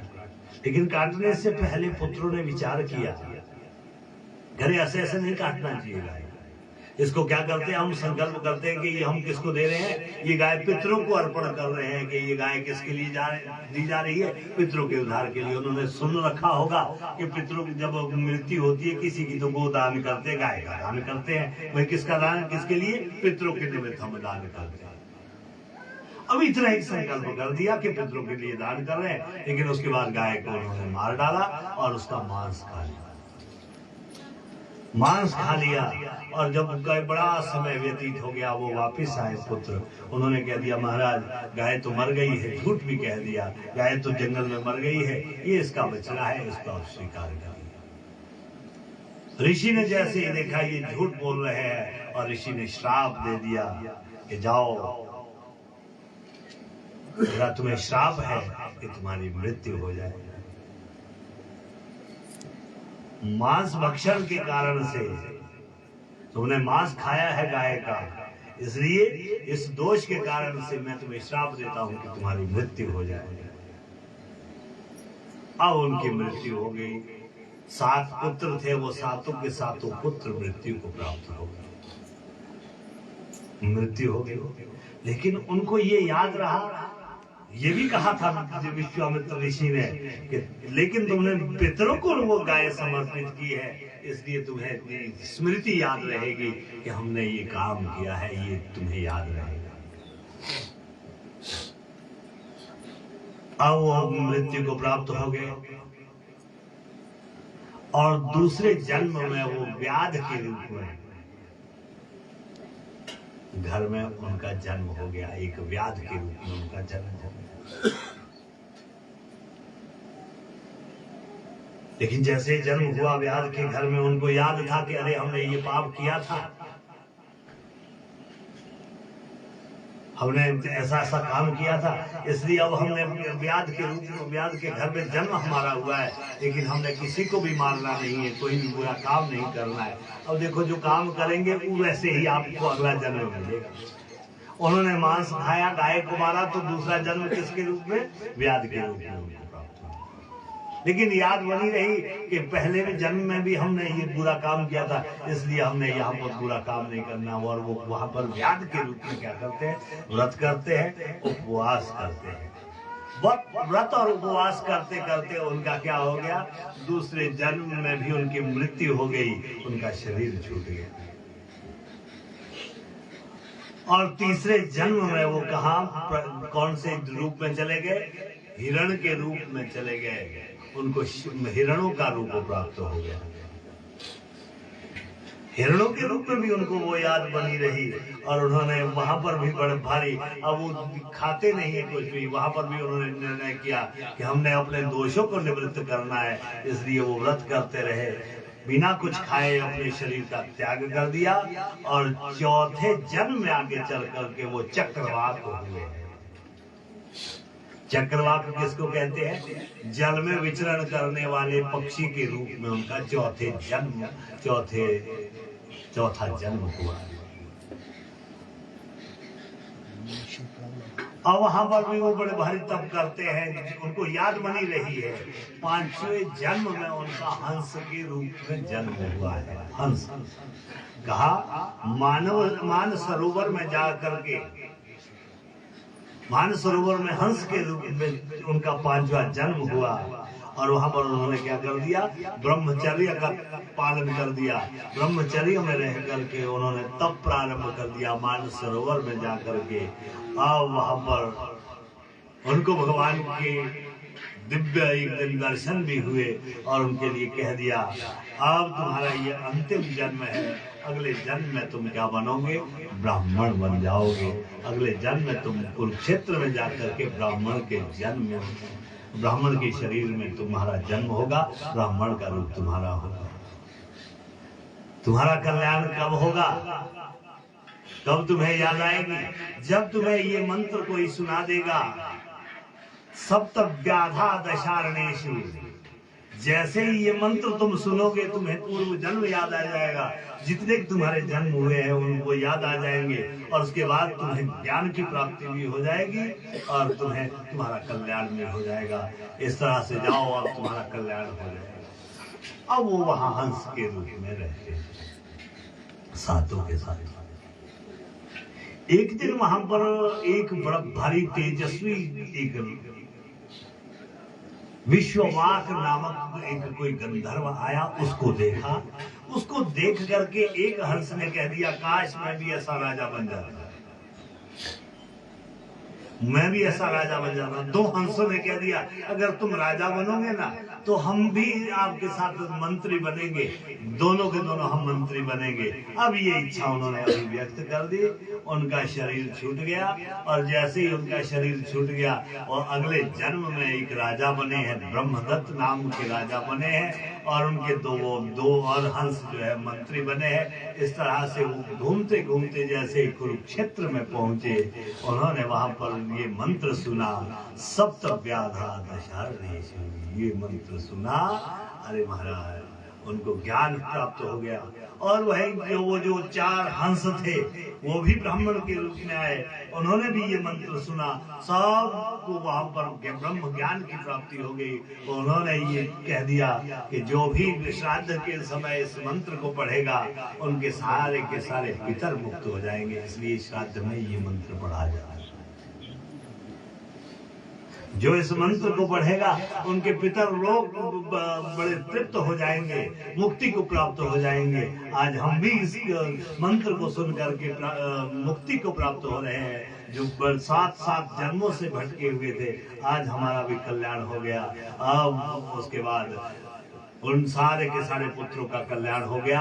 एक छोटा सा कर्म और 7 जन्मों तक जो है उनको प्रायश्चित करना पड़ा है। इसलिए कर्म अच्छा करिए, हमने पहले ही कहा था कर्म अच्छा होगा तो आपका कल्याण होगा, कर्म अच्छा नहीं होगा तो कल्याण कोई आपका कर ही नहीं सकता। बोलो नारायण भगवान की। अगर आपने सफेद कपड़े पहन रखे हैं ना और सफेद कपड़ों के सहित आप कीचड़ में चले गए और आपको कीचड़ की एक बूंद आपके सफेद कपड़े में लग गई, अब हम आपसे पूछते हैं कि एक बूंद लगी है, उसको धोने के लिए क्या एक बूंद काफी है? क्या वो एक बूंद जल के जल से जो है पानी से जो है साफ हो जाएगा? नहीं होगा। कीचड़ की एक बूंद को धोने के लिए जैसे एक लोटा भर पानी चाहिए तब जाकर के वो स्वच्छ होगा, वैसे ही अगर हमने एक निषिद्ध कर्म कर दिया ना, उसका प्रायश्चित करने के लिए भी हमें 7 जन्म लगाने पड़ते हैं, 7 जन्म हमारे होते हैं। इसलिए हम आपके लिए शिक्षा है कि श्राद्ध जरूर करना चाहिए। श्राद्ध में ज्यादा अगर विस्तार ना हो 2 या 3 ब्राह्मणों को भोजन करवाइए, उससे भी आपका श्राद्ध होगा, लेकिन करवाना होगा। बोलो नारायण भगवान की। अच्छा कई जगह इधर का हमें पता नहीं है, हम तो 8 साल बाद आए हैं, हमें नहीं पता कि यहाँ क्या करते हैं। लेकिन कई जगह ऐसा भी होता है जैसे कोई स्त्री मर जाती है तो उसका जिस दिन श्राद्ध होता है तो प्रथा है कहीं कि वो औरत को श्राद्ध करवाना है, किसी औरत को बुला लेंगे और उनको जो है श्राद्ध करवा देंगे। देखो स्त्री श्राद्ध खाने की अधिकारिणी नहीं है। अगर उसको जाना ही है तो पति के सहित तो जा सकती है, पति के साथ खा भी सकती है, लेकिन अकेले श्राद्ध खाने के लिए भी नहीं जाना चाहिए। सबसे बढ़िया तो है अगर आप किसी योगी को भोजन करवाए, श्राद्ध करवाए, तो जितने ब्रह्मांड के जीव है सारे तृप्त हो जाते हैं अगर योगी कोई भोजन करता है। दूसरा, सन्यासी को कभी भी श्राद्ध नहीं करवाना चाहिए। सन्यासी को 2 चीजें नहीं देनी चाहिए जो सन्यासी होता है, ना तो कभी श्राद्ध करवाए, ना उनको कभी सोने का दान करना चाहिए। ना यतीनाम दीयते कांचनम, ना तांबूलम ब्रह्मचारिणम।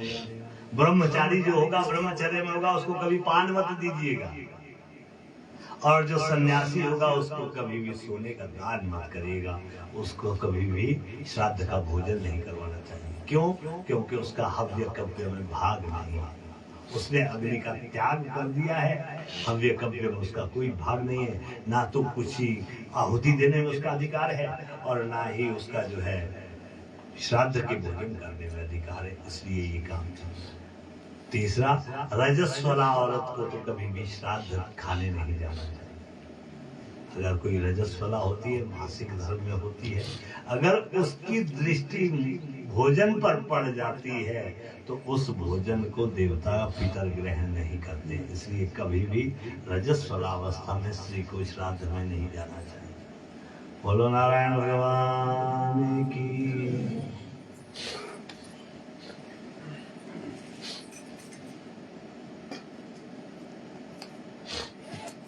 अब ब्राह्मण के जन्म में उन्होंने का जन्म हुआ और जन्म के द्वारा उन्हें ज्ञान प्राप्ति हो गई, मोक्ष हो गया। 7 जन्म उनके हुए, 7 जन्म उनके निकल गए। लेकिन एक ही बात थी, जो भी उन्होंने कार्य किया था, चाहे गोमांस से ही खाया था, वो भी किसके निमित्त किया था? पितरों के निमित्त किया था। इसलिए उनकी स्मृति बनी रही। जिनके भी घर पर विकृत संतान पैदा होती है, वो पितृदोष के कारण से ही होती है। अगर किसी के संतान ठीक नहीं है, वो पितृदोष के कारण से ही होती है। इसलिए पितरों के लिए हमेशा अगर पितृदोष हो तो अमावस्या तिथि में भोजन करवाइए। श्राद्धे त्रीणि सुकर्तव्यानि, श्राद्ध में 3 चीजें जरूर होनी चाहिए। कुतुबा दुहित रेतिला, एक तो कुतुब काल होना चाहिए। कुतुब काल कौन सा काल है? 12:30 से लेकर के 2:30 बजे तक का जो समय है कुतुब काल है, उस वक्त श्राद्ध करना चाहिए। और जब आप श्राद्ध का संकल्प करो तो काले तिल जरूर रखिए, सफेद तिल नहीं। श्राद्ध में कभी भी सफेद तिल का प्रयोग नहीं करते, काले तिल को रखिए और काले तिल के साथ संकल्प करिए। देवताओं का संकल्प हो तो चावल जरूर करिए, क्योंकि उन देवताओं को चावल बड़े प्रिय है। और जब पितरों का संकल्प करे तो तिल जरूर होने चाहिए। तीसरा कौन है? दुहित्री। अगर बेटी का बेटा हो तो अगर वो श्राद्ध में आ जाए तो महाराज सबसे प्रसन्न उसको देख करके पितर होते हैं। इसलिए दोहता जरूर चाहिए। ब्राह्मण से भी श्रेष्ठ जो कहा है वो दोहित्री कहा है।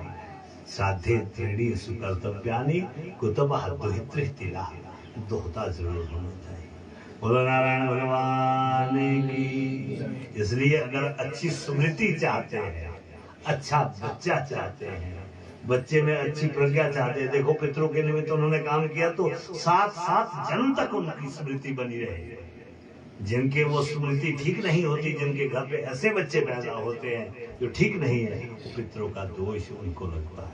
इसलिए पितृ दोष के लिए अमावस्या तिथि विशेष है। अमावस्या तिथि में कभी ब्राह्मण को भोजन करवा देना चाहिए। इस तरह से शंतनु के लिए भी भीष्म पितामह ने श्राद्ध किया है और श्राद्ध की इस तरह से महिमा को यहाँ पर बताया है। अब इधर कुंती और माद्री के पुत्रों को लेकर के कुंती पहुंची है कहाँ पर? अपने हस्तिनापुर पहुंची है। वहां पर जब उन्होंने पांडु की मृत्यु का समाचार सुनाया, अब 5 के 5 पांडव भी गुरु द्रोणाचार्य से शिक्षा लेते हैं और कौरव भी शिक्षा लेते हैं। दुर्योधन की पांडवों से शत्रुता शुरू से ही हो गई। वो उनको चाहते नहीं थे, वो चाहते थे कि मैं ही यहाँ का राजा बनूं, मैं ही यहाँ का युवराज बनूं। लेकिन जो उम्र में युधिष्ठिर सबसे बड़े थे, इसलिए राज सिंहासन पर सबसे पहला अधिकार किसका था? युधिष्ठिर महाराज जी का। लेकिन धृतराष्ट्र ने इतने अच्छे से राष्ट्र को पकड़ रखा था, धृतम राष्ट्रम, अच्छे से कि वो छोड़ना नहीं चाहते थे। अच्छा, धृतराष्ट्र पकड़ भी लेते तो कोई दुख नहीं था, लेकिन धृतराष्ट्र के पास जो बुद्धि भी है वो कैसी है? वो भी अंधी है। बुद्धि ने भी अपने आंखों पर पट्टी लगा रखी है, इसलिए बुद्धि भी ठीक नहीं है, बुद्धि भी अच्छी नहीं है। क्या करा? कैसे राज्य चलेगा? अच्छा, बुद्धि ठीक नहीं है तो भी चल पड़ता, लेकिन बुद्धि के साथ ही वहां से गांधार से कौन आया हुआ था? हस्तिनापुर में कौन रहता था? साला साथ में आया था, शकुनी साथ में आया था। इसलिए जहां पर शकुनी आ गया, महाराज गांधार से गांधार नरेश पहुंच गए, वहां पर महाभारत होने में देर नहीं लगी।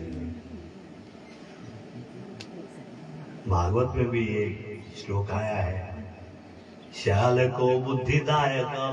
जहां जिस घर में साला सलाहकार होगा वहां महाभारत का युद्ध होता ही होता है। इसलिए साला सलाहकार नहीं होना चाहिए। अपने कुल का चाहे निकृष्ट से निकृष्ट व्यक्ति ही क्यों नहीं है, वो भी अच्छी शिक्षा देगा, लेकिन परवंश का दूसरे कुल का, क्योंकि उसका द्वेष था कुरुवंश से, वो कुरुवंश को नष्ट करने के लिए ही आया था। जैसे ही गांधारी के विवाह का प्रयोजन शुरू हुआ था, वैसे ही उसने कह दिया कि अब मैं कुरुवंश को नष्ट करके ही वापस आऊंगा। गांधार अफगानिस्तान में किसी किसी के मत में तो जो आप सप्तशती का चंडी का पाठ आप करते हैं, जो वो शुंभ और निशुंभ भी जो राक्षस है जिनको भगवती ने मारा था, कहा जाता है किसी किसी के मत में कि वो भी कौन थे, ईरान के पठान थे वो दोनों के दोनों, शुंभ और निशुंभ। उनके पास इतनी बड़ी शक्ति थी। और जो चिक्षुर था, चिक्षुर कभी भी वो भारत पर आक्रमण नहीं कर सकते थे, लेकिन निशुंभ और निशुंभ ने जैसे ही चिक्षुर को साथ लिया था, वो चिक्षुर कहाँ का था, वो चाइना का था। नाम से भी द्योतित होता है चिक्षुर और शुंभ निशुंभ। जब दो राष्ट्र इकट्ठे होकर के एक राष्ट्र पर संपत्ति के लिए आक्रमण करते हैं, तब जाकर के भगवती आविर्भूत हुई थी कि इस राष्ट्र की संपदा नष्ट नहीं होनी चाहिए, धर्म संपदा इसमें रहनी चाहिए। भगवती ने चिक्षुर को भी मारा था, शुंभ निशुंभ को भी मारना। बोलो नारायण भगवान की जय। अब कौरव और पांडव बड़े हो गए तो उनकी आपस में बनती नहीं है। पांडवों का विवाह भी हो गया, द्रौपदी से विवाह हुआ। द्रौपदी कहां से पैदा हुई थी? द्रुपद महाराज जी यज्ञ कर रहे थे और यज्ञ के कुंड से द्रौपदी पैदा हुई थी। द्रौपदी पैदा हुई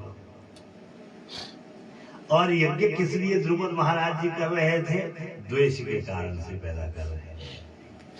अब द्रौपदी का स्वयंवर हुआ तो वहां बड़े बड़े वीर महावीर चले गए। अंत में अर्जुन महाराज जी ने मछली की आंख में निशाना साधा है और द्रौपदी को स्वयंवर में जीत लिया। और जैसे स्वयंवर में जीत करके आए और बाहर से माता के लिए आवाज दे दी भीम और अर्जुन ने, देखो माता हम भिक्षा लेकर के आए हैं। और माता ने अंदर से कह दिया कि पांचों भाई आपस में बांट दी। अब पांचों भाइयों के लिए बांटने के लिए कह दिया, अंदर से अनजाने में कह दिया। और जब बाहर आई तो देखा क्या कि ये भी कहाँ है भिक्षा, ये द्रौपदी है, अरे इसको कैसे बांटोगे?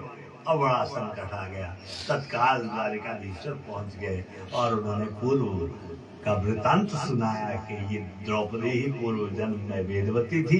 इसने 5 पतियों को चाहा था कि हे शंकर भगवान मुझे 5 बार, उन्होंने वरदान मांगा था कि मुझे 5 पति चाहिए, तो इसलिए इस जन्म में उनको 5 पति प्राप्त हो। लेकिन फिर 5 पतियों का होने के बाद भी द्रौपदी क्या रही है? कन्या ही रही है। उसको वरदान था, क्योंकि वो अयोनिजा थी, कि जब ये एक पति के पास रहेगी तो उसके बाद उसका कन्यत्व कायम रहेगा, उसका कन्यत्व कभी समाप्त नहीं हुआ है। इसलिए द्रौपदी का कन्यत्व कभी समाप्त नहीं होता है। अहिल्या, तारा, द्रौपदी, ये महान कन्याएं कही गई है। 5 कन्याएं जो है इनका नाम मात्र लेने से भी अपने पाप नष्ट हो जाते हैं। जो सती नारियां इनका नाम लेती है उनका सतीत्व कायम रहता है। इस तरह से द्रौपदी के साथ विवाह हुआ और द्रौपदी पांडवों की रानी बनी है, पांचाली बनी है। सुभद्रा का विवाह अर्जुन से हुआ है। अब वो खांडव प्रस्थ में उधर रहते थे और वहां पर उन्होंने अब संदेश दिया है कि हे धृतराष्ट्र महाराज, आप हमें 5 गांव दे दीजिए, हम ज्यादा कुछ नहीं चाहते, राजा दुर्योधन को बना दीजिए, हमें कुछ नहीं चाहिए, हम केवल 5 गांव चाहते हैं। लेकिन दुर्योधन ने जैसे ये प्रस्ताव सुना तो उन्होंने कह दिया, सुच्याग्रभागम न प्रदास्यामि, मैं तो इनको सुई के अग्रभाग के बराबर भी भाग नहीं दूंगा, तुम तो 5 गांव मांगने की बात करते हो। सुई के अग्रभाग के बराबर भी इनको हिस्सा नहीं दूंगा, इसलिए युद्ध करना है तो युद्ध के लिए तैयार हो जाइए। अब भगवान वापस गए हैं, दूत बन करके आए थे। भगवान ने कह दिया, हे कुंती माता, हे युधिष्ठिर, अब युद्ध के अतिरिक्त कोई समाधान नहीं है। दुर्योधन ने ये कह दिया है कि मैं इन पांडवों को कुछ नहीं दूंगा। युधिष्ठिर ने कह दिया, मैं युद्ध नहीं करूंगा। युधिष्ठिर महाराज जी कुंती माता के पास गए, कुंती से कह दिया, माँ मैं क्या करूं, कौरव हमें कुछ देने के लिए तैयार नहीं है, और क्या करें। तो वहां पर कुंती माता ने अंतिम शिक्षा युधिष्ठिर को ये दी, यदर्थम क्षत्रियासु ते कालोऽयं साधक। जिस लिए क्षत्रियाणी अपने पुत्रों को पैदा करती है बच्चे, वो काल अब आ गया है, इसलिए उठ और युद्ध कर। और माता के एक वचन का अनुसरण करते हुए युधिष्ठिर ने युद्ध की घोषणा कर दी कि अब मैं युद्ध करूंगा। ये माता की महिमा है। अब युधिष्ठिर महाराज जी ने घोषणा कर दी कि अब हम युद्ध करेंगे, और महाभारत का युद्ध हुआ। और महाभारत के युद्ध में किसकी विजय हुई है? पांडवों की विजय हुई है और कौरवों की पराजय हुई है। महाभारत का युद्ध बड़ा भयंकर युद्ध।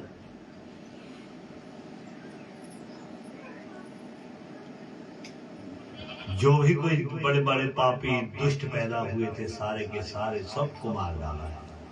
यहाँ हमने आपको एक ही बात समझा दी है। महाभारत का युद्ध तो आप लोगों ने देख रखा है। मैंने तो कोई छोटी सी एक चीज आपको महाभारत के युद्ध की बता दी है। देखो, महाभारत के युद्ध में बड़े बड़े वीरों को मारा, लेकिन ब्रह्म हत्या का पाप पांडवों को भी लगा, लेकिन सबसे ज्यादा पाप किसको लगा था? भीम को लगा था। अर्जुन ने जितने की योद्धाओं को मारा था वो परधर्मी थे। जितने की योद्धाओं को मारा था उनका कोई ना कोई दोष था, लेकिन अर्जुन को उतना पाप नहीं। लेकिन भीमसेन ने जिनको मारा था 100 के 100 पुत्र जो अपने ही वंश के थे, अपने ही भाई थे, उनको मारा था। उससे भी दोष नहीं लगा, लेकिन दोष किससे लगा? जहां उन्होंने दुशासन की छाती को चीरा था और उसका लहू का पान किया था, वहां दोष लगा था। इसलिए जब मृत्यु हो जाती है, मृत्यु के बाद जब व्यक्ति के शव के साथ छेड़छाड़ की जाती है, वहां दोष लगता है। अर्जुन ने जितने की योद्धाओं को मारा, उन्होंने क्या देखा था? अभिमन्यु के ऊपर वो एक साथ टूट पड़े थे, उन्होंने भी छेड़छाड़ की थी, इसलिए उनको दोष लगा। तो अर्जुन ने उनको मार डाला, यहाँ भीमसेन को दोष लगा। और उसी दोष को निवृत्त करने के लिए भीमसेन भगवान शंकर की उपासना के लिए गए। जब उपासना पूरी हो गई, अब शंकर नहीं चाहते थे कि मैं दर्शन दूं। शंकर भगवान भी कैलाश से निकल गए और बछड़े के रूप में आ गए। जैसे बछड़े के रूप में, तो अंत में भगवान द्वारिकाधीश ने कह दिया कि अगर तूने अपना पाप निवृत्त करना है तो ऐसा कर, जिधर से बहुत सारे बछड़े जा रहे हैं, 2 पर्वतों पर तू अपनी टांगे फैला दे। जिधर से नीचे से जो भी भगवान होंगे वो नीचे से जाएंगे नहीं, और ऊपर से ही बाकी बछड़े तेरे नीचे से चले जाएंगे। सारे के सारे बछड़े नीचे से जाने लगे, और अंत में देखा कि एक बछड़ा वापिस हो गया और उनको पूंछ से पकड़ लिया। जैसे ही पूंछ से पकड़ा है, लेकिन फिर भी भगवान शंकर ने क्या कर दिया? अपना दर्शन नहीं दिया। जहां पूंछ से उसको पकड़ा है, वहां केदारनाथ की स्थापना हुई है, और जहां भगवान का सिर पहुंचा है, वहां पशुपतिनाथ बना है। इसलिए केदारनाथ और पशुपतिनाथ जब दोनों की यात्रा होती है, तब वो पूर्ण मानी जाती है। केदारनाथ के साथ पशुपतिनाथ का संयोग है, इसलिए पशुपतिनाथ जरूर जाना चाहिए। और केदारनाथ में आज भी आप शिवलिंग को देखेंगे, स्वयंभू शिवलिंग जो भगवान शंकर के रूप में बछड़े के आकार का ही है। अगर आप उसको गौर से देखेंगे तो वो किसके आकार का है? वो बछड़े के ही आकार का है। बछड़े के आकार में आज भी भगवान वहाँ है। और जो पशुपतिनाथ है वो साक्षात भगवान का वहाँ पर मुख है। वो पशुपतिनाथ में भगवान शंकर साक्षात विराजमान। बोले शंकर भगवान की। ये कृष्ण जन्म की, भगवान के जन्म की पूर्व पीठिका थी। जितना एक महाभारत का युद्ध हुआ, इस महाभारत के युद्ध में मुख्य में केंद्र बिंदु कौन थे? श्री भगवान कृष्ण थे और द्रौपदी थे। अकेले भगवान नहीं थे। अगर द्रौपदी ना होती तो महाभारत का युद्ध ना होता। महाभारत में 3 माताओं की ही व्यथा है। एक माता है कौन? अम्बा। अम्बा ना होती तो महाभारत का युद्ध समाप्त ही ना होना। भीष्म पितामह की मृत्यु नहीं होनी पहले। दूसरी कौन है? कुंती। कुंती मां ने कितने कष्ट सहे। तीसरी कौन है? द्रौपदी। 3 माताओं की व्यथा महाभारत। और महाभारत में भगवान क्या बने हैं? सारथी बने हैं। किसके? कृष्ण के बने हैं। अर्जुन के सारथी कृष्ण भगवान बने हैं। अब देखो सारथी कहाँ होता है? नीचे बैठता है। और योद्धा कहाँ होता है? ऊपर होता है। अब आपको हमने ये बात बतानी है कि जब आप गाड़ी चलाते हैं तो ब्रेक और एक्सीलेटर क्लच कहाँ होता है? वो भी नीचे ही होता है। क्यों? क्योंकि बाकी आगे दिखना चाहिए। और सारथी का क्या कर्तव्य है कि सारथी कैसे होते हैं? सारथी सधा हुआ जिसका होगा, अब उसको केवल पैर के इशारे से ही बताना होता है जिस ओर मोड़ना होता है। पैर दिखते किसी को नहीं है। आज ड्राइवर सबको दिखता है लेकिन पैर किसी को नहीं दिखते। इस तरह से जो योद्धा होता है उसके पैर कभी दिखते नहीं है, सारथी ही सामने दिखता है। रथ तो दिख रहा है, सारथी दिख रहा है, लेकिन वो पैर से ही इशारा करता है कि देखो किधर किधर को जाना है। जब महाभारत का युद्ध संपन्न हुआ था तो भगवान कृष्ण जब स्नान करने के लिए निकले तो पीछे देखा क्या? अर्जुन के चरण के चिन्ह छपे हुए थे। पीठ को देखा कि अरे ये क्या हो गया? तो भगवान ने कह दिया ये क्या हुआ प्रभु? ये आप कैसे चिन्ह आपके शरीर पर छपे हैं? ये मेरे भक्त के चिन्ह हैं। भगवान बड़े प्रसन्न होते हैं। भगवान कहते हैं ये मेरे भक्त के चिन्ह है। इसलिए जब सारथी के पास योद्धा रहता है तो सारथी केवल ये नहीं कहता कि इधर चलो इधर चलो, इशारा नहीं करना होता है। वहां केवल पैर से ही इंगित किया जाता है कि इस तरफ चलिए। इसलिए वो पैर के निशान भगवान के शरीर पर पड़ गए और भगवान उसको उस चरणों के चिन्हों को लेकर के बड़े प्रफुल्लित होते हैं कि देखो कितना महान है मेरा भक्त, जिसका मुझसे इतना प्रेम है कि अपने चरण ही मेरे शरीर पर उसने इंगित कर दिए हैं, चरणों को ही छोड़ दिया है। इस तरह से भगवान ने महाभारत के युद्ध में अर्जुन को विजय श्री दिलाई। पृथ्वी पर पाप बढ़ गया, पाप बढ़ गया। पृथ्वी रोती रोती ब्रह्मा के पास गई। ब्रह्मा ने कह दिया जाओ देवताओं, सारे के सारे वृंदावन में मथुरा में जाकर के अवतार लेने का काम शुरू कर दो। अब भगवान भी अवतार लेंगे। भगवान ने ये कह दिया है। अब भगवान ने भी सोच लिया कि मैंने अवतार लेना है। महाराज अब आप उन जन्मेजय ने पूछा उन भगवान के जन्म को सुनाइए जिन्होंने महाभारत में अर्जुन को ये विजय दिलाई थी। कौन कौन सी लीलाएं उनकी हुई है उनको हम सुनना चाहते हैं। अब भगवान ने अवतार लिया। भाद्रपद के कृष्ण पक्ष की अष्टमी तिथि को भगवान का अवतार देवकी मैया के गर्भ से हो गया। रोहिणी नक्षत्र बुधवार को जैसे पूर्व दिशा से चंद्रमा उदित हुए वैसे ही भगवान का अवतार हो गया। बोलो नारायण भगवान की। देवकी का विवाह वसुदेव से हुआ। वसुदेव के 6 पुत्रों को कंस ने नष्ट कर दिया और जब 7वें पुत्र का संकर्षण हुआ रोहिणी मैया के गर्भ से पैदा हो गए। 8वां पुत्र साक्षात नारायण भगवान के रूप में अवतार के रूप में उनके घर में आया। जैसे ही बच्चा पैदा हुआ कंस और देवकी को लगा कि हमने अपने बच्चे की रक्षा कैसे करेंगे।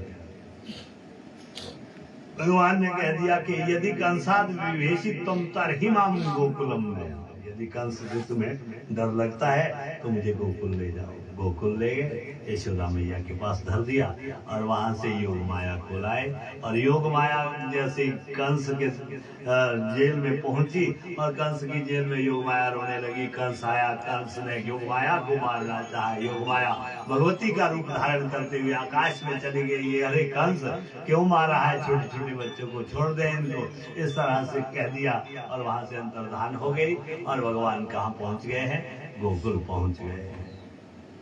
अब गोकुल में भगवान ने बड़ी बड़ी लीलाएं की है। अगले कल हम कृष्ण की लीला जन्म से लेकर के विवाह तक की लीला अगले कल सुनाएंगे।